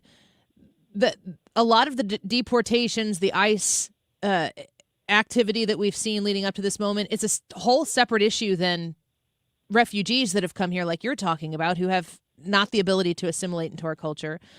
When we've seen in the past our American government bring in refugees, asylees, they seem to settle them in some places. I think of Dearborn, Michigan, among people who are of their same community. There's no push to assimilate there. They get to continue their culture and live their culture, even if it is in conflict with American culture. That continues to become a hot plate crisis situation in Dearborn. We've seen that here recently. Absolutely. What's the solution there? Now, first of all, it's a natural human impulse when you're in a strange place, a new place, to stick with people you know. You know what I mean? In other words, it's not that unusual. Americans abroad often will, kind of stick with each other, that kind of thing. It's just a normal human impulse. But the thing is, if you have, for instance, if Minnesota had 8 Somalis living in it, it wouldn't make any difference. They would have to accommodate themselves to the larger society. When you have 80,000 Somalis in Minnesota, that makes it possible not to have to accommodate yourself to the rest of society. So again, I don't mean to keep hammering at this, but numbers are everything. Low numbers and keeping the numbers of people who come in low makes it all of the effects of immigration less, whether it's on welfare, whether it's on jobs, but also on this idea of these communities, sort of ethnic enclaves or ghettos, which, like I said, are natural things. It's going to happen. But if you let in fewer people, then you have a smaller ghetto, as it were, and you may not have a ghetto at all. You'll have, a handful of families kind of scattered around, and they may get together once in a while, but there's no kind of ethnic neighborhood that would create a kind of cocoon. Numbers are everything, and that applies to refugees, that applies to regular immigration as well. We're speaking with the executive director for Center for Immigration Studies. Mark Krikorian is with us right now. So the president and his initiative so far, he's secured the border very quickly. That was almost immediate and laughable to think that Joe Biden was like, I can't do anything without Congress. So there's a lot of things that Joe Biden and his auto pen decided to do without Congress, and Donald Trump was able to do that immediately upon being inaugurated. How do you feel about the president's efforts to deport illegal immigrants, and then also the things he's been saying here recently about asylees? Is he on the right path? Does he need to turn it up? Does he need to slow it down? Well, he's generally on the right path, but yeah, I wouldn't say turn it up. He needs to do some things that they're not doing very much of now. For instance, yes, they've shut the border down. Fantastic. When your tub is overflowing, the first thing you do is turn this faucet off. But the question is, how do you mop up the problem that Joe Biden and, frankly, his predecessors created? And the one thing they're not doing enough of is employment-related enforcement. In other words, auditing the paperwork of companies, because they're supposed to check whether people are legal or illegal. following up on what they call Social Security no match letters, because most illegals work on the books with stolen or fake or borrowed Social Security numbers. And the Social Security Administration will send letters to employers saying, hey, you've got 14 people working there whose info doesn't match our records. What's up? But there's no follow-up. That's a way to get the employers to do some of the enforcement instead of having to have guys, ICE guys in body armor go in. You need that too, but you need both. So that's the one area that I think the administration is not making enough of a push. In fact, the president has sent some mixed messages.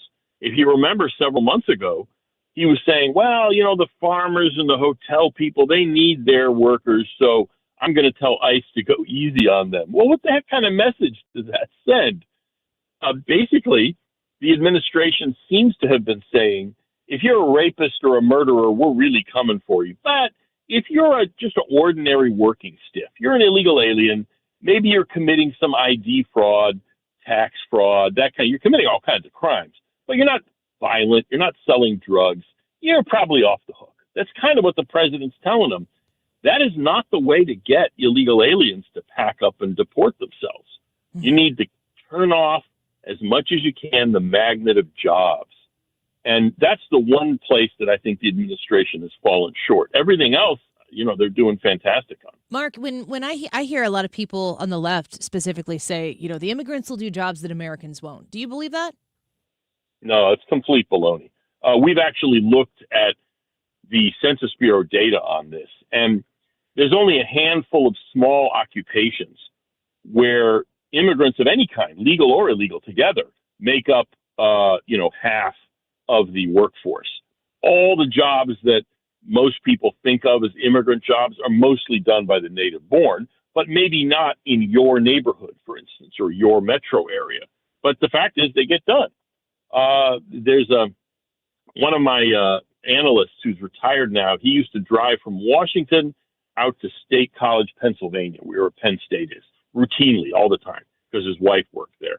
And he said each McDonald's, exit on the highway that had a McDonald's, you go to the McDonald's, the staff got more and more American as you moved away from D.C. So obviously there's Americans doing the work. It's just that, people are coming in. They're willing to do it cheaper. They're willing to not complain. Maybe in some places even the Americans available for work who don't already have jobs, maybe they're frankly not very good workers. I mean, that's entirely possible. They're recovering addicts or they just have bad work habits. That's all real. Employers, when they complain about that, they're not lying. They're telling the truth. But those people are our people. They're not going anywhere. It's in our interest to create the incentives for employers to hustle to find workers rather than workers having to hustle to find jobs. Yeah. And the way you do that is by tightening the labor market. And the main quick way to do that is you reduce immigration. Yeah. It is a cycle. It's a circle there, and it kind of completes itself. Mark Krikorian, we're grateful for your time today. This is going to continue to be a main issue of the Trump administration that they're looking to tackle, and you always give us clarity when you join us on the show, so we appreciate your time this afternoon. Anytime. Thank you. Thank you so much. Bye-bye. I'm kind of annoyed by the I don't know. I just don't understand how it's not like a racist statement to be the way people talk about, like, well, Americans won't do those jobs. Well, they will if they pay a living wage and if the job environment is a positive one. We've been doing these jobs forever. We'll continue to do them now, but it's a little unnerving when you understand that if illegal immigrants participate in the jobs that might be fulfilled, the laborers' jobs, maybe the farming jobs, that type of thing, a lot of housekeeping, lawn mowing, this hard work. It's honest work, and the people who employ those people can often pay them less. So it's actually it's not really about caring for immigrants who are here illegally. It's about businesses who want to improve their bottom line. And I just don't really agree with that. I think that that's kind of crappy. And if you don't want to pay Americans living wages and you can pay less than living wages to illegal immigrants who don't have better options because maybe they're off the books or whatever, that's not a good system. It's not an honest system. and it does need to be fixed. Mark Krikorian with the Center for Immigration Studies. A quick break. Snow is still coming down outside. How about where you are? Give us a weather report on the Annie Fry YouTube channel. Tell us your location and what the weather is doing, and maybe we will give you folks some updates from around the listening area. And you folks listening on the Odyssey app in Florida right now, we don't need to hear from you. You just enjoy your sunshine, beautiful weather. Actually, I'd love to hear from you. I'd love to live vicariously through you. Give us your updates from wherever you're listening. Annie Fry YouTube channel, leave a comment. We'll be right back.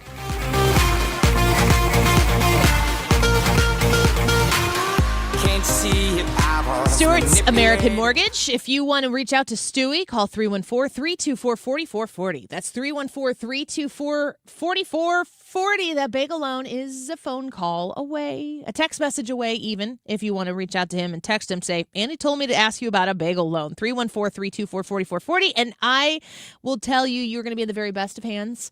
That new mortgage for a new home that you're looking to purchase, or possibly a refinance, tap into some of the equity in your home.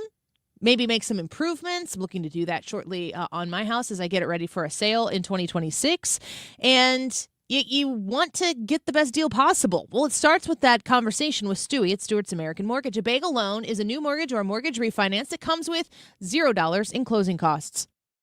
You don't have to pay anything to go through that process. They'll get you that new mortgage, get you the lowest rate that is available to you at the time, and you can trust that Stewart is going to do what is best for you, walk you through why it's best for you, explain it in great detail if you so choose as well. NMLS number 226715. Guns N' Roses is coming to St. Louis. We have your chance to go. Listen to the Mark Cox Morning Show all this week for your chance to see them August 16th, 2026 at Busch Stadium. It's the Guns N' Roses World Tour giveaway on the Mark Cox Morning Show. You've got your whole life ahead of you, so choose a Medicare plan you can count on. And that's what you get with a Medicare Advantage plan from United Healthcare. With more than 45 years' experience serving its members, United Healthcare has plans with low monthly premiums that fit your life today and as your needs change tomorrow. The Medicare annual enrollment period ends December 7th, so go to uhc.com/Medicare today. United Healthcare Medicare plans. It's Medicare coverage Missouri can count on. License number E2014A.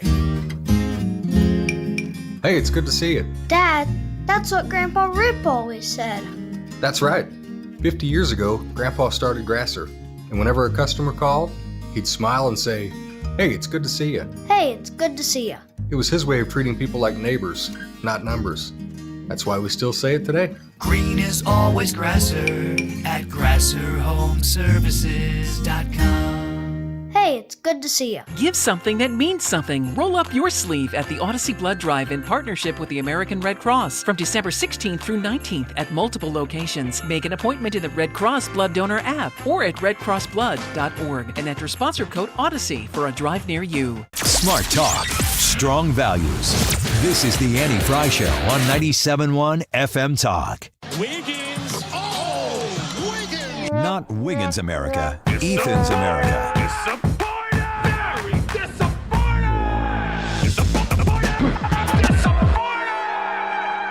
Ethan's America. I know. I love it every time. You laughing. I love it every time. It's just kind of like... Does it hurt? Yeah, it's like spitting in my face. Oh, come on. It's a low blow. Come on. It might even be worse than the one that made it. Toughen up. Buttercup.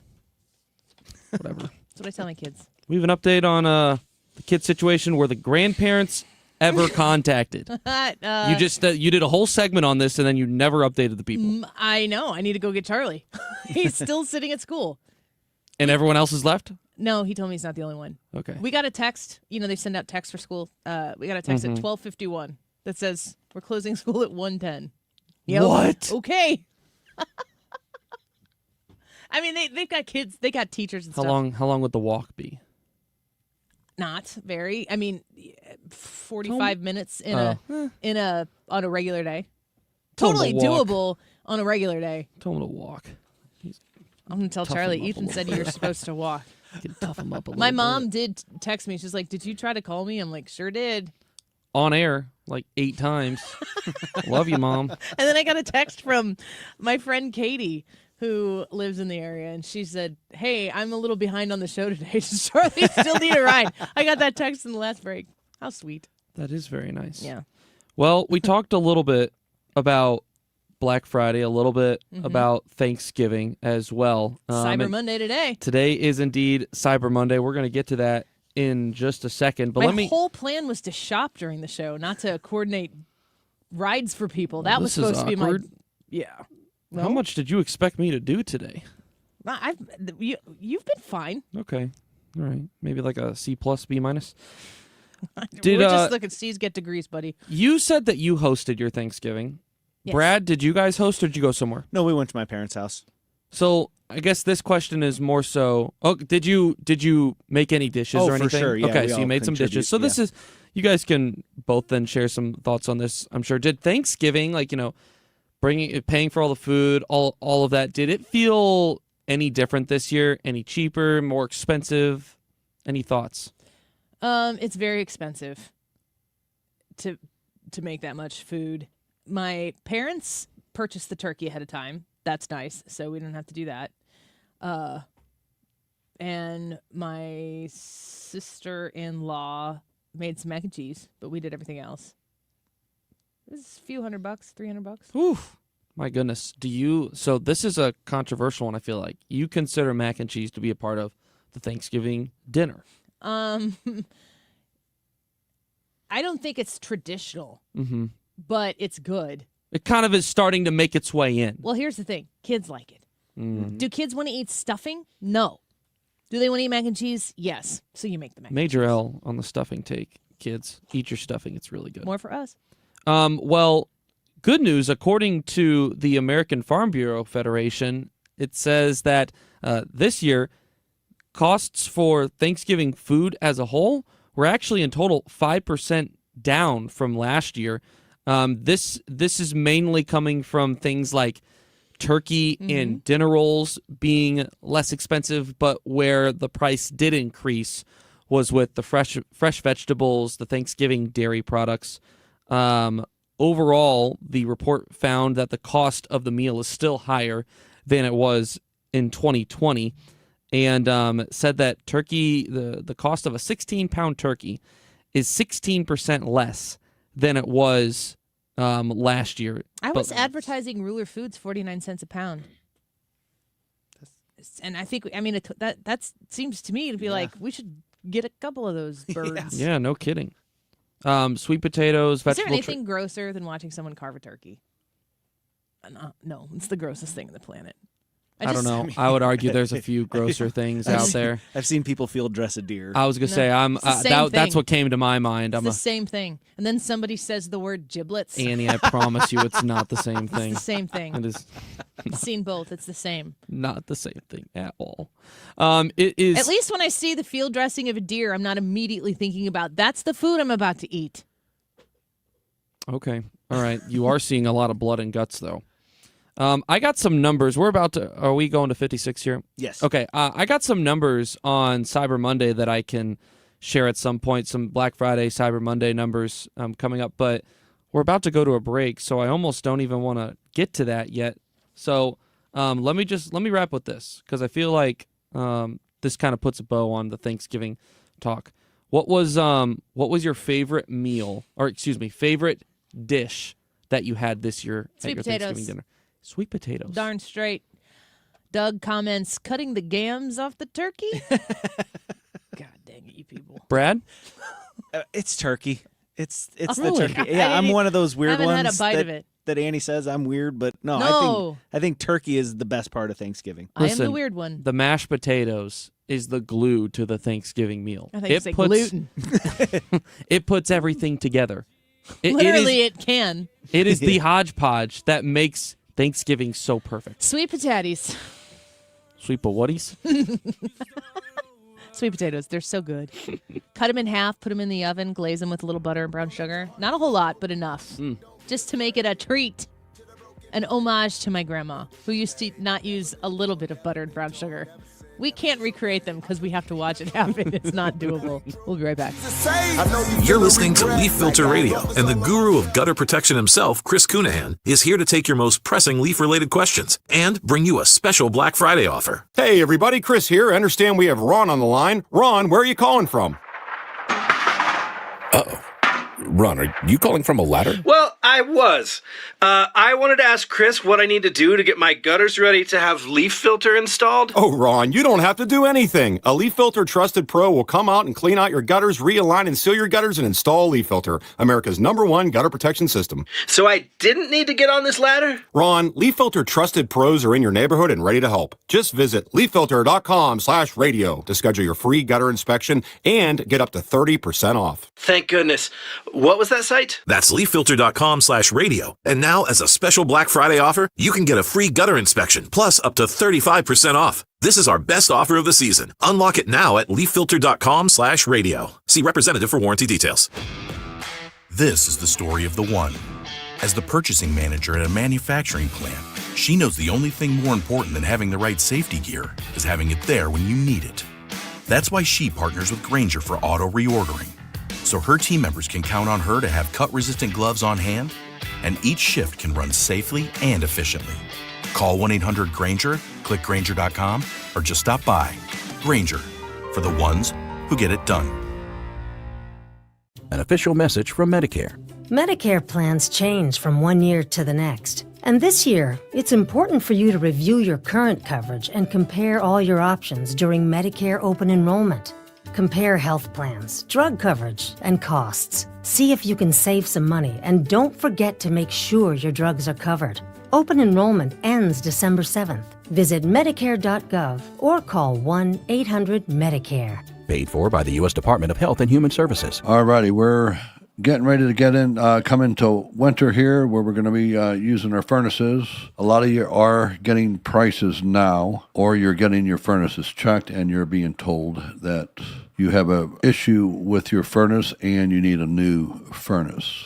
So if that is the case and you want a very simple common sense approach to picking a furnace, if that's the case, I'd appreciate you calling and giving me a chance to meet with you and discuss your options. So call me. It's one easy number in Missouri and Illinois. Just one number. Missouri and Illinois. It's 314-293-2600. That's Bart Inman, 314-293-2600, or on the web is bartinman.com. Now there's Bart with a B, Inman with an I.com.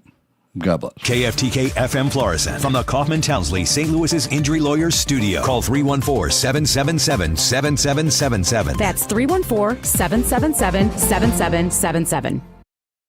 The White House defends the Pentagon. I'm Lisa Brady, Fox News. Spokeswoman Caroline Leavitt says it was an admiral, not War Secretary Pete Hegseth, who ordered the second strike on a suspected drug boat, reportedly as survivors were clinging to the vessel. The strike conducted on September 2nd was conducted in self-defense to protect Americans in vital United States interests. The strike was conducted in international waters and in accordance with the law of armed conflict. There's been a bipartisan call from the House Armed Services Committee for a full accounting of that incident. Leavitt says there have been multiple bipartisan briefings to Congress on strikes related to Venezuela, and that Hegseth spoke with some members of Congress over the weekend. Outside State Supreme Court in New York City, supporters of an accused assassin. This as Luigi Mangione is inside the court, where his defense attorneys are arguing some evidence should be tossed out. He's accused of gunning down a healthcare executive last December. A judge in New York has listened to a police sergeant, a 911 operator, and a surveillance video technician about the process of locating Luigi Mangione in a Pennsylvania McDonald's after United Healthcare CEO Brian Thompson was shot and killed in Manhattan. Mangione supporters gathered outside court, including Jonathan Cardell, who said Mangione wasn't properly questioned and a notebook was taken from his bag without a warrant. This person's rights were violated, that they weren't Mirandaized, that, for example, the notebook was called a manifesto. That's leading. So I think that we're going to have some success in getting stuff thrown out today. In court, the judge heard the 911 call from the McDonald's manager reporting that someone matching Mangione's description was there in the restaurant. Fox's Jessica Rosenthal. That hearing expected to last for several days. There is no trial date for Mangione yet. An hour to the close on Wall Street, stocks remain in the red. The Dow down more than 300 points. America is listening to Fox News. So Pure Talk is offering unlimited talk, text, and data on a crazy fast 5G network for just $29.95 a month for life. Not your phone's life, your life. This top-tier plan is normally $65 a month, but if you switch today, you'll save over 50% every month for the rest of your life. You might say it's the deal of your lifetime. Just dial pound 250, say Mike Rowe. Offer expires 12/7. Some restrictions apply. Details at puretalk.com. As a mom, comforting my family is what I do best. Vicks Vapor Stick provides soothing, non-medicated Vicks vapors in an easy-to-apply stick, and it dries fast, so there's no mess. I use it to comfort myself and my family. Thanks, Mom. Vicks Vapo Stick, soothing comfort for the whole family. And try Vicks Vapo Shower Max for steamy Vicks vapors when you need more comfort for yourself. Use as directed. Air Comfort Service, heating, cooling, and insulation, weather. A very different snow now falling across St. Louis. This is a dry snow compared to the slop we had on Saturday, and a dry snow because temperatures are well in the 20s. We are going to see this really slick up very quickly. It's already doing it, so extra care out there. 28 for the high. We stay well below the freezing point. Winter weather advisory in effect until midnight tonight. Total snow by midnight, 2 to 3 inches across St. Louis, going down to 20 tonight. A lot of extra care. It's a tough go out there. This is 97.1 FM Talk. Chief Meteorologist Dave Murray. The Annie Fry Show is sponsored by Air Comfort Service Heating, Cooling, and Insulation. Time to get ready for cold weather and schedule your heating system check. Get not just your heating system, but your entire HVAC system checked for $19 a month with the preferred partner plan. Visit aircomfortservice.com. Annie Fry, Ryan Wiggins, Brad Rain. That's us. That's right. Gotta love this American ride. What do you want from me? I'm not America's sweetheart. For goodness sake, kid. Keep your voice down. Your father's listening to the radio. I'm not America's sweetheart. This is the Annie Fry Show on 97.1 FM Talk. Welcome back. It's still snowing. The snowing is still happening. And an update on Charlie. I think he's getting picked up. I need to check Live 360 and see if he's moving either in a little driving car or on foot, which would be a whole different situation. Are the roads so bad right now that I just saw Dave Glover because it's the top of the hour. We're out there getting drinks or whatever in the cafeteria. He goes, "Oh, hey, so you probably got a 2-hour drive home too." And I'm like, "What are you talking about? Is it that bad?" Hi, by the way. Yeah. Hello. Hey. Yes, I'm hearing that they're kind of terrible. Crap. Yeah. That's Trisha. Mm-hmm. Hey, yo. Bearer of bad news. Wah, wah. What else can you tell us that sucks? Roads are bad. It's super cold. The snow is pretty, though. Yeah, it is. And it's December. We're into Christmas season. This feels festive. Yes. We'll yeah, get home I'm okay before with Christmas. Yep. People freak out about the roads. I feel like Illinois does a better job than Missouri. I don't know if that's accurate, but I freak out. I hate it. Since last night, I've been sitting there like, oh, it's super, super snowy. Maybe I don't know if I can go in. I told Brad and Trisha here that I just did something that is I'm embarrassed about it. So I'm going to tell you all about it. I just did something that if Ryan came in here and told us, I would just rail on him for it. So I got me a Pepsi Zero Sugar, which I think is maybe the best soda there is right now.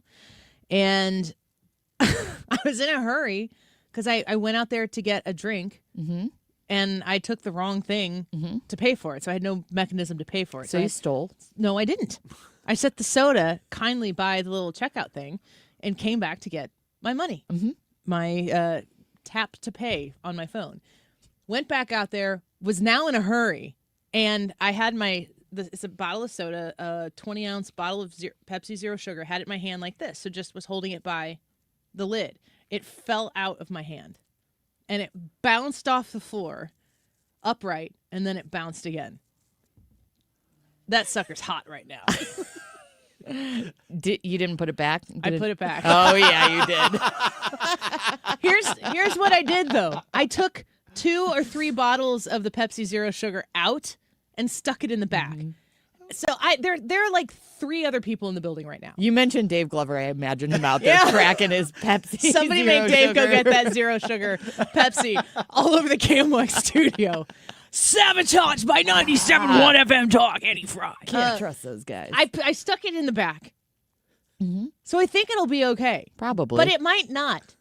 You know what's going to happen is you're going to get it again in like 2 days. You're going to go. It'll be fine You're by gonna be then. excited about your soda, and it's going to. Won't it be fine by then? I don't know. How long does it take for that to calm down? I think you got to like slowly open it. Ruh-roh, George. I don't know. Well, it's not my problem right now. Yet. Well, we appreciate your honesty. Yeah. I felt bad, but I didn't know what else to do because I wasn't going to drink that thing in this hour, and I wasn't going to buy a second one. I guess the most honest thing I could have done was just buy another one. Would that have been too much? Yeah, that would have been too much. Yeah. You're good. Do I get a little credit for not making it be like the next Pepsi Zero Sugar to be purchased? Yeah, even more credit for not shaking them all up in there.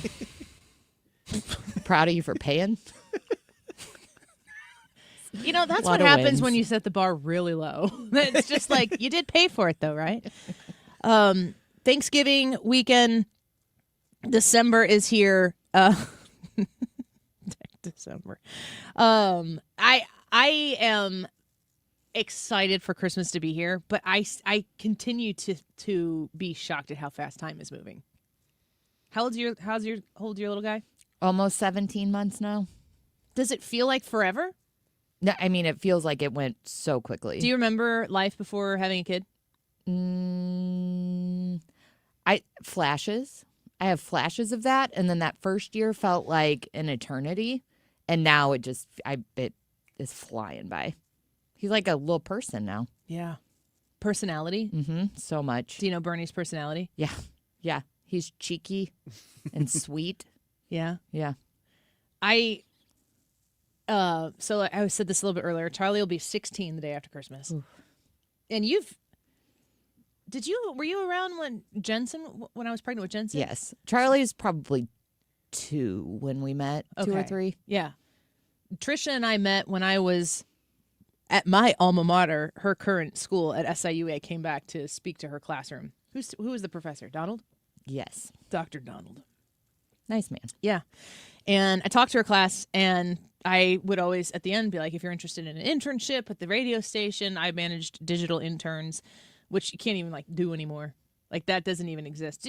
Did you find that to be a valuable endeavor? 1,000%. Especially compared to, sitting in classrooms and learning whatever they teach you, and then you go work in a radio station or a TV station or a digital media company or something like that, and you actually do things. I think the tragic part about it is you realize, I'm not using a lot of what I learned in the classroom. No, but you got to get the piece of paper, and it's all about making connections. Well, that was actually something that went away. I guess it wouldn't have been the Affordable Care Act. What would it have been with? It was an Obama initiative that basically said that internships were slave labor. Yeah, you had to pay, which really was detrimental to both the education process and our business, because now we have free labor. Well, we love it. It's the best. It's really the only It's kind how we I like. started. It's how you started. Well, it's how you learn, and it's how you grow people, and you can't bring people into a specific skill set like this and just pay them a bunch of money when they don't know anything. The other thing, too, at least when I was an intern, and I presume when you were interning, is that you would take it in conjunction, in partnership with your school, and the payment was college credit. Correct. Are we not allowed to do that? We are allowed to set up internship programs, but they have to be paid. In money. In money. Not gratitude. Correct. Which is also sometimes hard to come But by. the 3 months you get an intern, you could teach them enough to be valuable to pay once they were out of school or whatever it and was. my experience was always bringing on an intern.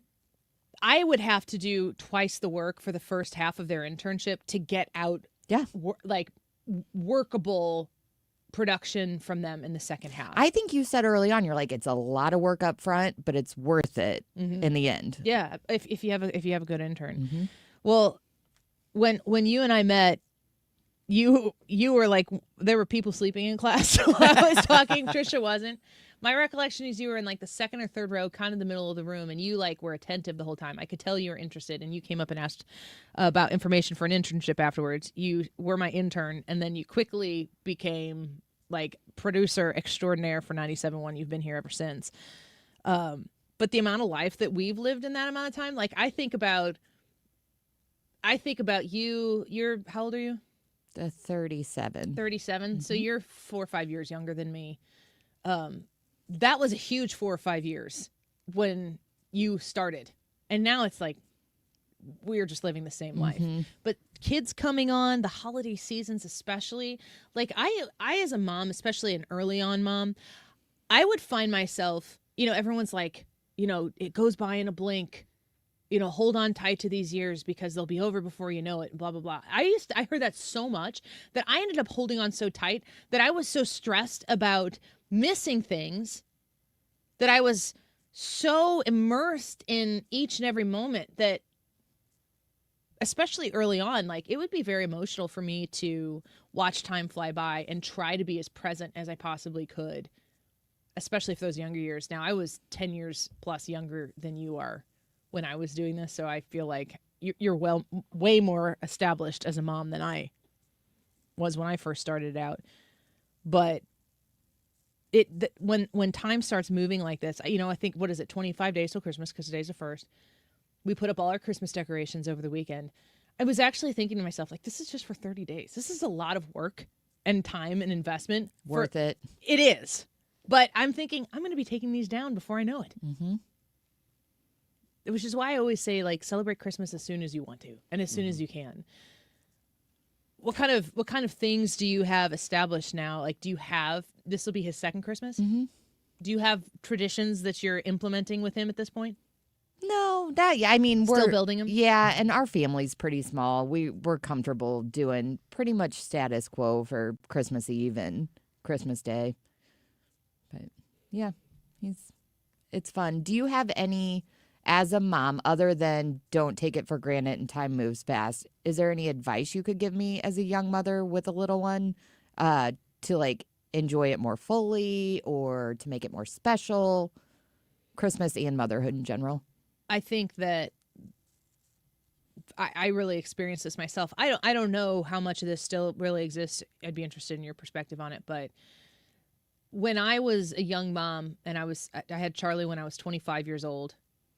When I was a young mom, there was a lot of tug of war over moms who want to stay home and like how much a stay-at-home mom's salary should really be because they do the laundry and they make the meals and do the shopping and the cleaning and blah, blah, blah. And there was this really strong pull towards becoming a homemaker, which is good. And I love that. And I have my closest friends, some of them are stay-at-home moms or have been in the past. But there was always like a framework with which being a mom was supposed to look like. And there was always this like a forceful outward expectation as to what value that is. And it was interesting to hear people advocating so heavily to like start understanding the monetary value of a stay-at-home mom. Now, I've never been a stay-at-home mom. And I would always think like, well, gee, I'm trying to do all of those things too in conjunction with my husband, but I'm also at work making money and building a career, which I'm, definitely wasn't doing this when Charlie was first born. My life looked very different from a whole variety of perspectives. But I was always looking around, like assessing what other people were doing to try to see like, what do I do next? Because I didn't know. And honestly, I think that a lot of people like tend to try to look at their parents to mimic that, but you can't do it. The parenting that took place in the 80s is entirely different than the parenting that is taking place in the 2020s. And I would even say the parenting I'm doing in the 20s, where Charlie was born in 2009, the times have changed in that amount, in 15 years. And, there's all the Instagram framed posts and, love letters to life. And these. It's very much like keeping up with the Joneses thing. It's so consuming. With you have to actively be like, You have to actively be introspective to truly be happy in life. You have to look at what you have and value what you have without any validation from anyone else. You have to be able to look at what you have and say, even if nobody else gets it, God has abundantly blessed me. My cup runneth over. And you need to truly not look anywhere else for validation on that if you want to really. Like what I got rocks and yeah, and I like love it. You could explain it to other people and they just wouldn't get it. Like you couldn't even put into words the value of what I have. And, I'm not saying what I have would be valued by everybody else the same. It's just what my husband and I have built together. And what everybody is building on their own, it's your own to have. And like the thing that's special about it is that it's yours. That you've taken the blessings, however it looks. 70 kids, no kids, 4 kids, 1 kid, whatever it might be. When you go into the holiday season, chances are you're still surrounded by people who you love and love you. And everything else is just details. And like as soon as I start thinking about, all the gifts. I was shopping with my daughter. I was talking about this a little bit earlier in the show. I was doing some Black Friday shopping that started at 11 a.m. I don't know if that's how you're supposed to do it, but that's how we did it. When you start thinking about all of those other things as validating the worth that you give the circle that you have, the people that you have, the experiences that you have, the holiday you're going to have, when you start looking at the things instead of the people, it is permanently disappointing because you're always trying to live up to something. Like we're shopping for gifts for our kids, and Jensen was helping me shop for the other 3. I have to go do another shopping trip for Jensen. But like some of the silliest things that we saw that we thought would make Molly just be overjoyed, they could be like $3 of something, and you could wrap that up individually, and she would be just so happy to open up. Something like that. Speaking of gifts, with kids, do you buy for everybody else in the family? Like mom, dad, brothers, sisters? Or do you guys... So historically, we make this list of people in our lives, and we go through and we try to check it off. Does that change when you have kids? Do you get to like... It depends on the family. For my side of the family, we buy for everybody. I have adamantly told my siblings that you do not need to spend a lot of money. I mean, anybody. I'm fine nobody buying me anything. Sure. I mean, everybody on my side of the family still wants to get everybody gifts. That's the family agreement. It's not always the case on my husband's side of the family. So, and I've also my husband loves to give gifts. I love to give gifts. Sometimes the gift that you can give, it doesn't need to be extravagant. It could just be thoughtful. So we've kind of taken the tact to just say, let's do what we want to do. And if we can bless people that year, we want to bless people that year. If we can just do a token of appreciation or something like that, we'll do that. But it kind of boils down to what the group wants to do. You don't want people to be like, we'd really rather not spend all of this money and save money this year. So please don't get us gifts. Like, to honor that, it really just kind of depends on the situation. But I feel like we tried one year to implement the Secret Santa, and like 3 or 4 of us were like, yeah, we're good with this. This is great. This simplifies it. And then there were a couple of people that were like, you do that if you want, but I'm going to do what I want, which means I'm going to buy for everybody. So you have to buy for everybody. We haven't figured out presents. Brad, do you guys buy for everybody, or do you do Secret Santa? Well, we don't really get together with the whole big extended family anymore, so we're back to that phase where we can actually buy gifts for everybody within the family. Nice. So we do that. And you know what? Not everybody within the family buys for everybody else either. We're just kind of cool with whatever. Gift giving should be about giving, and I think that if you're in a relationship or a situation, a holiday celebration where people are like nickeling and diming and budgeting or something, that's a toxic situation you got to try to figure out how to get out of. Yeah, we don't do that. It's more, I wait till the last minute, so it's hard to come up with something thoughtful. So I'm just looking for an out here. I'm looking for you guys to be like, hey, it's cool, skip it. You just gotta, I don't know. figure it out. I always do. I have a spreadsheet. He's getting slippers. You have a spreadsheet. Yes, I do. It has. Can you send it to me so I can? Yeah, you want to know what to get a can that be 4-year-old my, and a 15-year-old board? Yeah. Yeah, no kidding. All right, let's take a quick break. We're going to do Ethan Sports and Local next. Trisha is hanging out with us on a snowy Monday, December afternoon. We're glad you're here. Stick with us. Visit us on the Annie Fry YouTube live broadcast right now and give us your thoughts on where you are located and what the weather is doing. We would like a little bit of an update. Flatlander said Bond County, snow coming down hard. And Ripper said Hallmark movie snow here in Fenton. Stick around. We'll be right back. If I ever did that, I think I'd have a heart attack. I think I'd have a heart attack. I think I'd have a heart attack. Never break a sweat for the other guys. When you come around, I get paralyzed. And every time I try. All right, shop for flooring at Michael's Flooring Outlet with 3 locations in the St. Louis area. Go visit them and you can see exactly what you're investing in by experiencing their beautiful displays, the touch, the feel of what you're going to spend, a nice investment on. You want to know what that purchase is going to be. Michael's has great customer service representatives to help you make a great decision on that. And with 3 locations in St. Louis, you can find the one closest located to you so you can check out what kind of products they have. They have all different types of flooring. And if you go to igotfloor.com, which is their website, you can peruse their different types of flooring. If you're looking for carpet in the Mohawk Smart Strand line, superior performance in that carpet that is going to be cozy and comfortable, especially on a chilly afternoon like today. You go home, rub your feet over that nice, warm and comfortable carpet in your house, and you're going to feel like you're at home.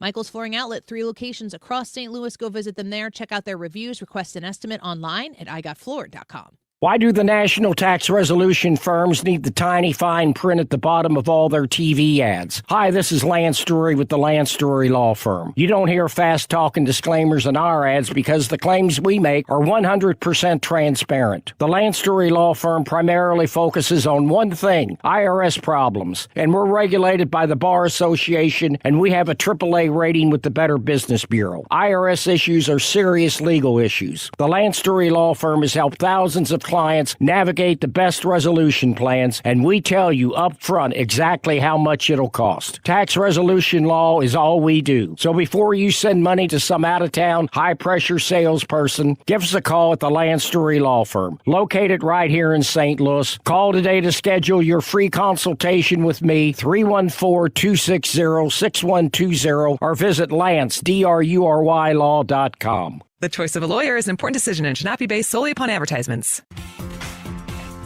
Swapping out your tires? There's nothing like it. With eBay, you can find the feel you're looking for, from smooth highway rides to grip for rough terrain. Get all the tires you need at prices you'll love. eBay. Things people love. Air Comfort Service, heating, cooling, and insulation. Weather. A very different snow now falling across St. Louis. This is a dry snow compared to the slop we had on Saturday, and a dry snow because temperatures are well in the 20s. We are going to see this really slick up very quickly. It's already doing it, so extra care out there. 28 for the high. We stay well below the freezing point. Winter weather advisory in effect until midnight tonight. Total snow by midnight, 2 to 3 inches across St. Louis, going down to 20 tonight. A lot of extra care. It's a tough go out there. This is 97.1 FM Talk. Chief Meteorologist Dave Murray. This is the Annie Fry Show on 97.1 FM Talk, St. Louis Conservative. Hold up. Check it out. Sports and local. Tuna Helper Hannaford. Ew. That was a good one. Who eats tuna here? I'll eat it. Oh, I from eat it time with to time. sushi. It's good for you for sure in sushi. What kind of tuna? Fish kind? Tuna steaks are phenomenal. Yes. If done Tuna right. steaks Yeah. are really like good quality ones. But like tuna in a can? No, Gross. that's not my thing. Disgusting. Tuna salad every once in a while. Come on. Protein. Can't do it. Can't do it. Anything with the word salad. It starts with an S. I can't do. It's green. You don't eat salad? I can tolerate like a Caesar salad, but I just don't like a lot of salad dressings, and that's the issue for me. Do you not like ranch? Not on a salad, no. Oh, wow. The gas station on Tucker that's just down 3 blocks from The here. one that's abandoned now? Yeah. Yeah. There's graffiti on it, and the graffiti says peace, love, and ranch. Wait, does it really? Yes, it does. And I've I'm never like, noticed that. welcome to the Midwest, folks. Our That's ranch, beautiful. we dress with ranch. That we Anyway. do. Indeed. Alrighty, sports and local time. Boy, it feels like it's been forever since we've had a sports and local. I guess it's been almost a week, so that would make sense. Well, Lots there's a of lot. news. There's a lot indeed to catch on. Most of it's sports. Let's go ahead and start with our weekend recap of what happened in college football. The Illinois Fighting Illini played in a freaking blizzard. Did you see this, Annie? Did you see any of the shots of this? I did. What was it, Northwestern? Mm-hmm. Yeah. It looked like a miserable existence. Rivalry No thanks. weekend, Mhm. and because the snow was so bad, there were so few people that were at the game that they closed off one entire side of Yeah, the stadium. they're like, we're not even shoveling So it. when you were watching it on TV, it looked like it was a COVID game. Like Yeah. there was just no one there, but they No were one actually there. all on the TV side, or the camera side, I should Seems say. like they should have put them on that side, which was Yeah, I agree. the benches are on the side of the press box usually, correct? They're on the one, there's a bench on each side. Oh, okay. I guess that's right. Yeah. So who is on the opposite side? I think it was Northwestern. I believe usually the road side, but I cannot. It was say that for very snowy. It was extremely snowy, but the Illinois Fighting Illini came out victorious, and as a result, well, they would have either way, but now they are for sure going to be in a bowl game. We don't know what exactly that bowl game will be. We will find out Can next they play Sunday. Mizzou? Oh my gosh, I Let's want it to do happen so it! bad. And it makes sense. They're both 8-4, so it's a similar Make it competition happen. level. Mm-hmm. The only thing that could make it better, there is no reason that St. Louis does not host a bowl game. There are all kinds of random locations that there are bowl games. St. Louis 100% could host a bowl Could game. that still happen? What? Could St. Louis host a bowl game this year? No, not like this year. that's all pre-planned It- years ahead of way time. in advance. That's what I but was there's saying. there's just no reason that that St. Louis. There's so many, Midwest college, Big Tens Yeah. all in the area, Big 12s all in the Yeah. area. There's no reason that this wouldn't be a great regional location for some bowl games where fans don't have to travel all the way to Florida to go watch their 7-5 team play. It would be wonderful for it to be a Bragging Rights football game. That would be so much fun. It could be the same week as the Bragging Rights basketball game. Hey, Oh my gosh. let's do something we don't do very often. Let's talk about college soccer. Yeah? Huh? Do they play Anyone? soccer in college? They do. Okay. In And America? St. Louis is pretty good. Do you know this? SLU? SLU's very Yeah. good. I am a huge fan. Not only are they the most historically great college soccer team, You said that exactly like Donald Trump. really? Is Is that a compliment or an insult? Go back on the Annie Fry YouTube channel and watch his hand stick out, and he did the little head tilt thing. Great? Some might say the best. I don't know. No one has won more national championships in men's college soccer Name than the SLU Billikens. Billikens. Really? And this year, they are making a run.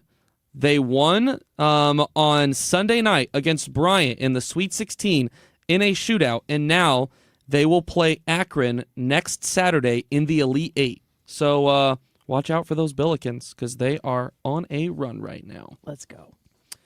Oh, what else should we talk about? Well, there was a lot of rumors stirring around here the past several weeks. What was to happen with Eli Drinkwitz following the end of the college football season? Was he going to stay or was he going to LSU. go? He did not go to LSU. He is staying in the black and gold. Gosh. Eli Drinkwitz. And that opened the door for Lane Kiffin. Lane Kiffin is now the head coach of the Had to LSU get drink out of the Tigers. way. This is correct. Drinkwitz agreed to a new 6-year contract where he will make, on average per year, $10.7 million. What do you think about that, Annie? Is that high? I mean, where does that rank for? That's top 10 in college football. Wow. Good for him. Does he deserve it? Well, here's the thing. I'm not a Mizzou fan, so I'm not gonna. If you were to ask I'm not me, educated. if you were to ask me, is Eli Drinkwitz one of the best 10 coaches in college football right now? The answer would be no. But if you look at where he has got the program to right now over just a few short years, it has to get you excited about where they are, and if he's, able to continue to trend in this direction, where he could get them to where, you're talking about them maybe being year by year an on the verge college football playoff team. And if that's the case, then I think it's worth the money, because if you are investment in the future, if you are to, bring someone else in, likely someone that's coming from a smaller school again, to a certain extent, you're kind of having to start over, because a lot of his recruits probably would have followed him. And then you're maybe not at square one, but maybe you're at square 2 or 2.5. So is it a lot of money? Yes. But is it worth the investment? I think so. So as somebody that's not a college football fan and has no idea about this story, did he use LSU as a bargaining chip to get a better deal? I haven't seen anything come out about that, but he was not due up for a new contract. And LSU was like recruiting him? Well, there was never any. LSU's number one guy was Lane Kiffin, and he was at Ole Miss. But there were several schools that there were in the rumor mill that wanted Eli Drinkwitz. So we don't know where exactly he interviewed, or if he interviewed anywhere necessarily. But what we do know is that even that rumor mill was creating a stir, and there were a lot of people really worried that he was going to leave. So even though he wasn't due for a contract, what this did is this allowed them to say, hey, we're going to lock you up. We want you to stay. So if you sign this deal and stay, then, we'll give you more money or whatever. Mizzou had a moderately disappointing season, but largely due to injury, correct? Yes. Not coaching. So the Tigers finished 8-4. They won not really senior day. It was since it was a road game, rivalry week. They beat Arkansas in the battle line, and they won 31-17. Injuries definitely played a part. They were without their starting quarterback, Bo Pribula, for 2 or 3 games during the season. Maybe they end up 9-3 instead of 8-4. Maybe 10-2 as a result. But you asked if coaching had to do anything with it. I would actually say that coaching did have something to do with it. I would argue that some of the play calling was pretty poor at times for Mizzou. They had arguably a top 2 running back in the country this year, and I would say that they didn't lean on him enough at times, especially when the quarterback play wasn't very good for the Tigers. So you could say play calling and coaching had a little bit to do with it, but Eli Drinkwitz doesn't do the play calling, so it's not necessarily a guarantee that that's on him per se entirely. $10 million a year. $10 million a year. Isn't that amazing? I got some sad news here. We're going to switch off of sports for just a moment. For all of my people that like fried food out there, the Lottawada off today. The Lottawada Creek Southern Grill in Fairview Heights is permanently closing. You guys a Lottawada fans? No. What is wrong with you people? That's why they're closing. You people are your sick. fault. Fine, but you get sick after you go because you have to eat so much. You don't have to eat it all. You do. They put it in front of you. And I heard they switched to a buffet. Yeah, let her cook. She's right. They put it in front of you. You finish your plate. Get going. It's really hard to stop that momentum. 2 to-go boxes, and you create 2 additional meals for the future. Yes. And then you eat what's left. Wonderfully responsible of you.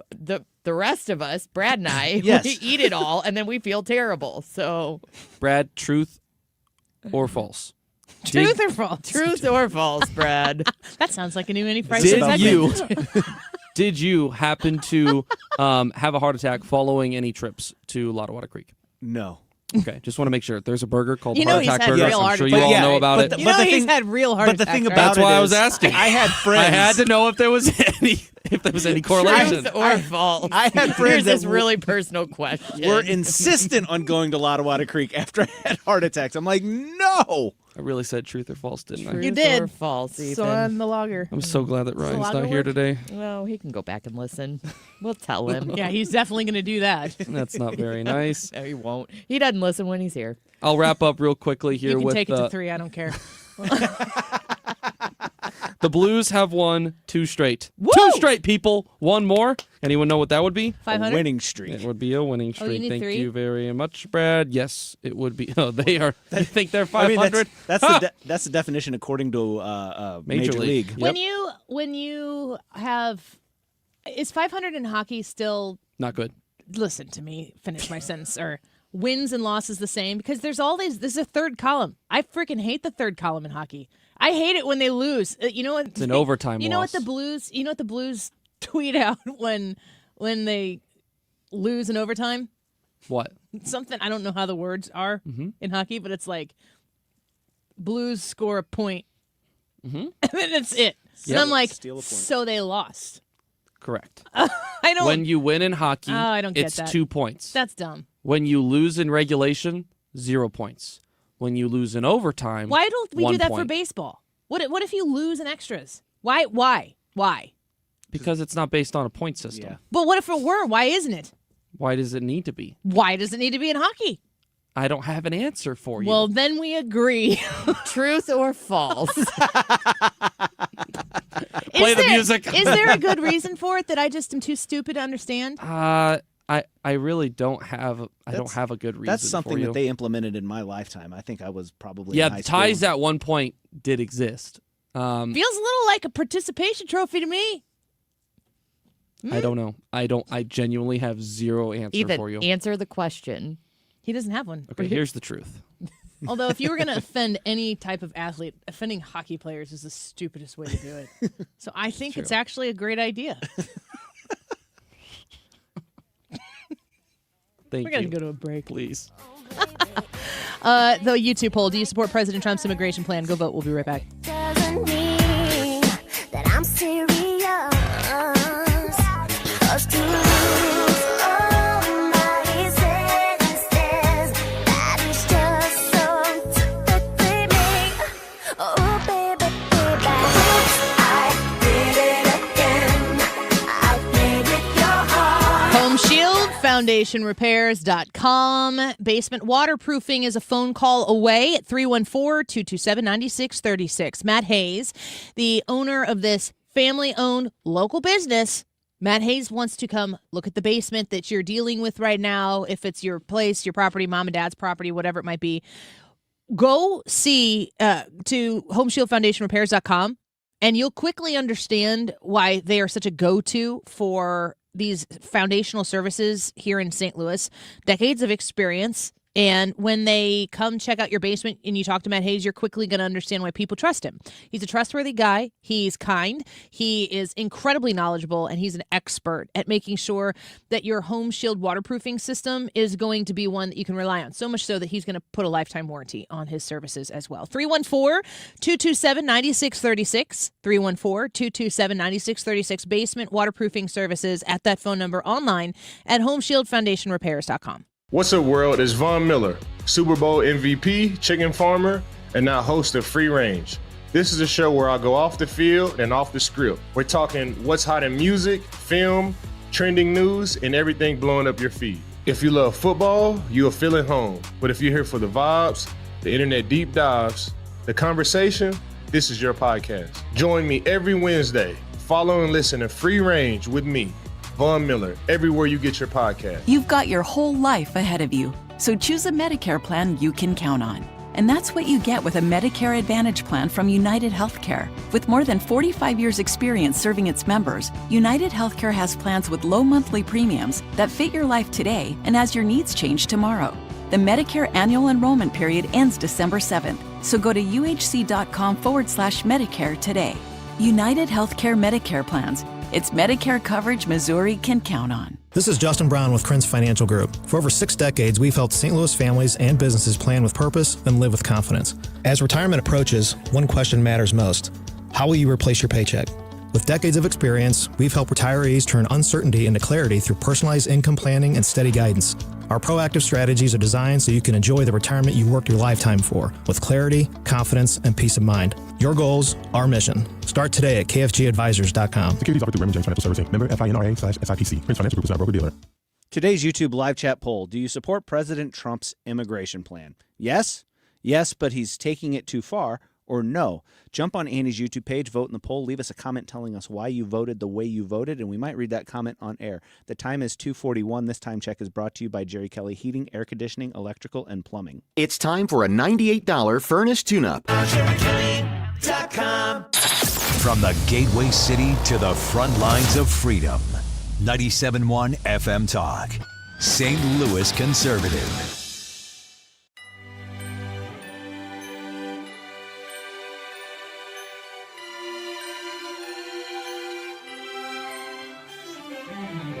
Santa, tell me if you're really there. Don't make me fall in love again if you won't be here next year. Santa, tell me if he really cares. 'Cause I can't give it all away if he won't be here. So this is Ariana Grande. Brad, have you seen Wicked? I got 12 minutes into that and turned it off. Oh, it's a great movie. Have you seen it, Trisha? No, it was on TV the other day. Yeah? And there was like a big deal, I think, about it being on TV. Probably because the sequel is out. Yes. The sequel to Wicked is not The Wizard of Oz. Dang it. I caught about 4 minutes of it when it was on like NBC or ABC or something like that. I recommend seeing Wicked. It's a good movie. I thought it was really well done. I wasn't prepared to like it. Speaking of The Wizard of Oz, that is on HBO Max right now, and I did go back and watch that recently. We watched that over Thanksgiving as well. Yeah. Did you watch it as a kid a lot? It was the one thing that my parents could put on and then they could just leave. Like I would be glued to the TV. We have home video of my uncle asking my dad. I was probably like 3, and you can overhear him in the background. It's a video of me like twirling or dancing, and he's like in the background. He's like, "She's still hooked on The Wizard of Oz." My dad's like, "We have to limit her to like 2 or 3 times a day."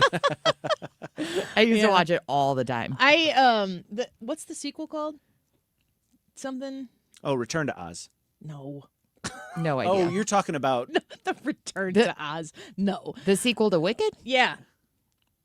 That one's Wicked for Good. Wicked for Good, yeah. Internet. I think that's correct. I can't handle Cynthia Erivo and Ariana Grande. What are they doing? It's too much. I don't even care what your private life entails. They seem like humanly connected. It's so bizarre. Do you know what I'm talking about? Mm-mm. Have you seen any of their interviews? No. Oh, no. They're always touching each other. Like, they're like Cynthia too Erivo- close. Oh my gosh. It's terrible. Cynthia Erivo will like reach in the middle of an interview. They'll be asking, standard promotional marketing tour junket type of questions. And Erivo will, in the middle of an interview, just like turn to Ariana Grande and get really close to her and like fix her necklace. Or like touch. Do you her think it's ear. like a nervous thing? I think I think that they keep talking about it being like super pro gay stuff. The emphasis that they're putting out there is just this kind of relationship type of connection that exists. There's been comments about how they're potentially in a relationship between the two of them in the movie. There is an overemphasis on that, and it again. This is why I asked if you'd seen Wicked, because that was kind of the vibe going into Wicked. They were super clingy to each other, super affectionate towards one another.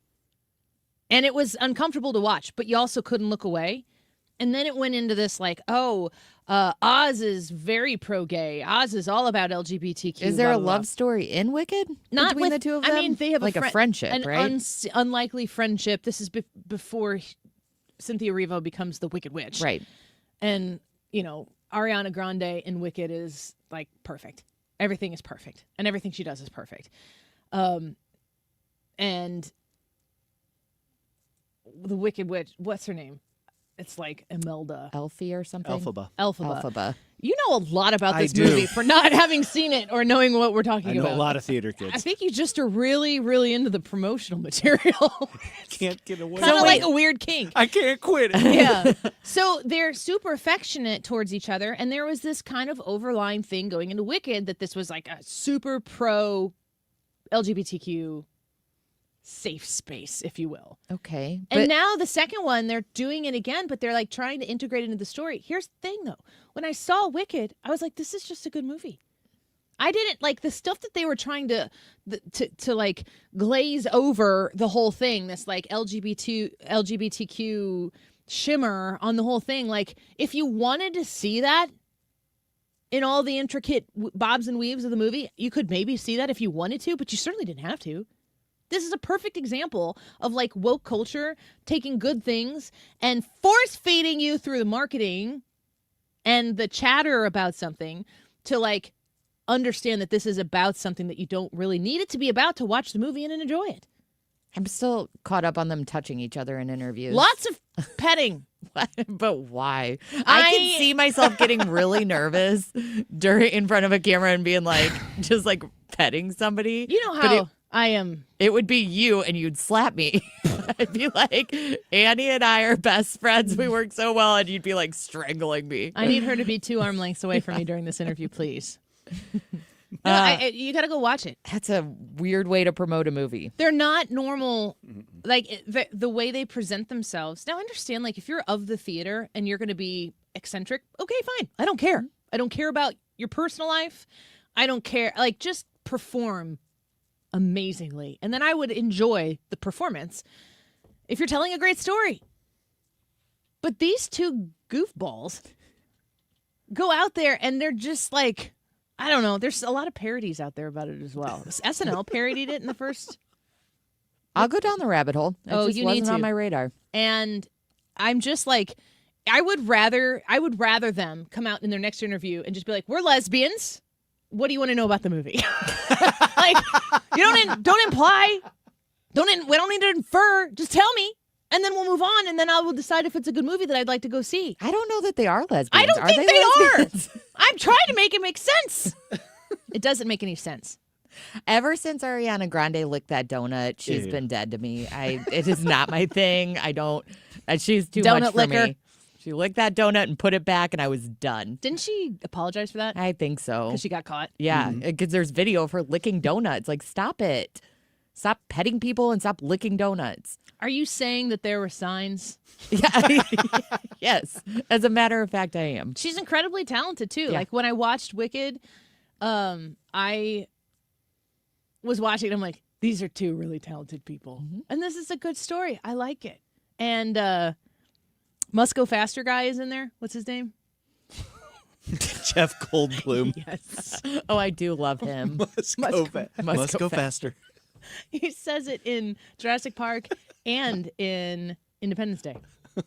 He says must go faster in both of those movies? They're being chased by a T-Rex and he's in the back of a Jeep and he goes, must go faster. And then when they are trying to escape the alien mothership in Independence Day and they're trying to get out of that little slit at the end, boop, he says must go faster. And he was right. Good old Jeff Goldblum. And he made it. And now he's the wizard. Oz. Look at him go. Let's take a quick break. YouTube live chat poll results when we come back. Trisha is a saint for staying in this weather to have this conversation with us. And you're a saint for staying here and listening to it. We appreciate you. We'll be right back. Visit 971talk.com/events and enjoy Trans-Siberian Orchestra, a Christmas tradition at Enterprise Center December 23rd. A portion of the proceeds benefits Siteman Kids at St. Louis Children's Hospital. Visit 971talk.com. Doesn't it feel like you hear all the time from retired friends and family, I wish someone had told me this before I retired? Or why didn't anybody tell me this? Why is this not a class? Well, that's exactly why Financial and Tax Architects was founded. FTA keeps hardworking families in St. Louis make sense of retirement. They show them how to keep more of what they've earned and how to make it last. That way you can get some sleep at night. You don't have to second guess every expense leading up to retirement. You understand what's going on. Their Retirement Planning 101 class is a practical, no-cost course. They teach it at local colleges. It's just one night. You learn strategies to reduce taxes, plan your income, make confident decisions about Social Security and taxes and inflation. And FTA focuses on education. They try to change the way you retire. Call 888-5101 or go to fta-ria.com to register. In the last 20 years or so, have you all had buy a replacement refrigerator, washer, dryer, dishwasher after 20 years, 25 years, and then replace with a new one in the last year, like 1 or 2 or 3 years? I have. I had a refrigerator 9 years old, so I asked the appliance tech do I need to get to real high-end stuff? And his response to me was, there's no difference in the very expensive stuff and to what you have right here. The only difference is they make them look different, and they all break the same way. The only difference being the high-end parts are extremely expensive. So if you need a furnace or an air conditioner or both, call me, Bart Inman. One easy number, Missouri and Illinois, 314-293-2600, or on the internet, bartinman.com. That's Bart with a B, Inman with an I. Do you have 3 ex-wives and your current trophy wife wants a life insurance policy 3 times the size of the policies you had to purchase for your previous mistakes? If so, you need to call Big Lou at Term Provider, 800-700-6898. Big Lou is intimately familiar with your problems, and if you're 50 or 60 years old and in reasonably good health, a $1 million policy should only cost about $100 to $200 per month. Big Lou may have a solution for your previous policies as well. You may even save enough money to lighten the load on your new $1 million policy. Remember, call Big Lou. He's like you, except he's only on number 2. Call Term Provider at 800-700-6898. That's 800-700-6898. For $1 million in term life insurance that you can live with. Call Big Lou at 800-700-6898. 800-700-6898. Annie Fry is back because truth doesn't take a break. 97.1 FM Talk, St. Louis Conservative.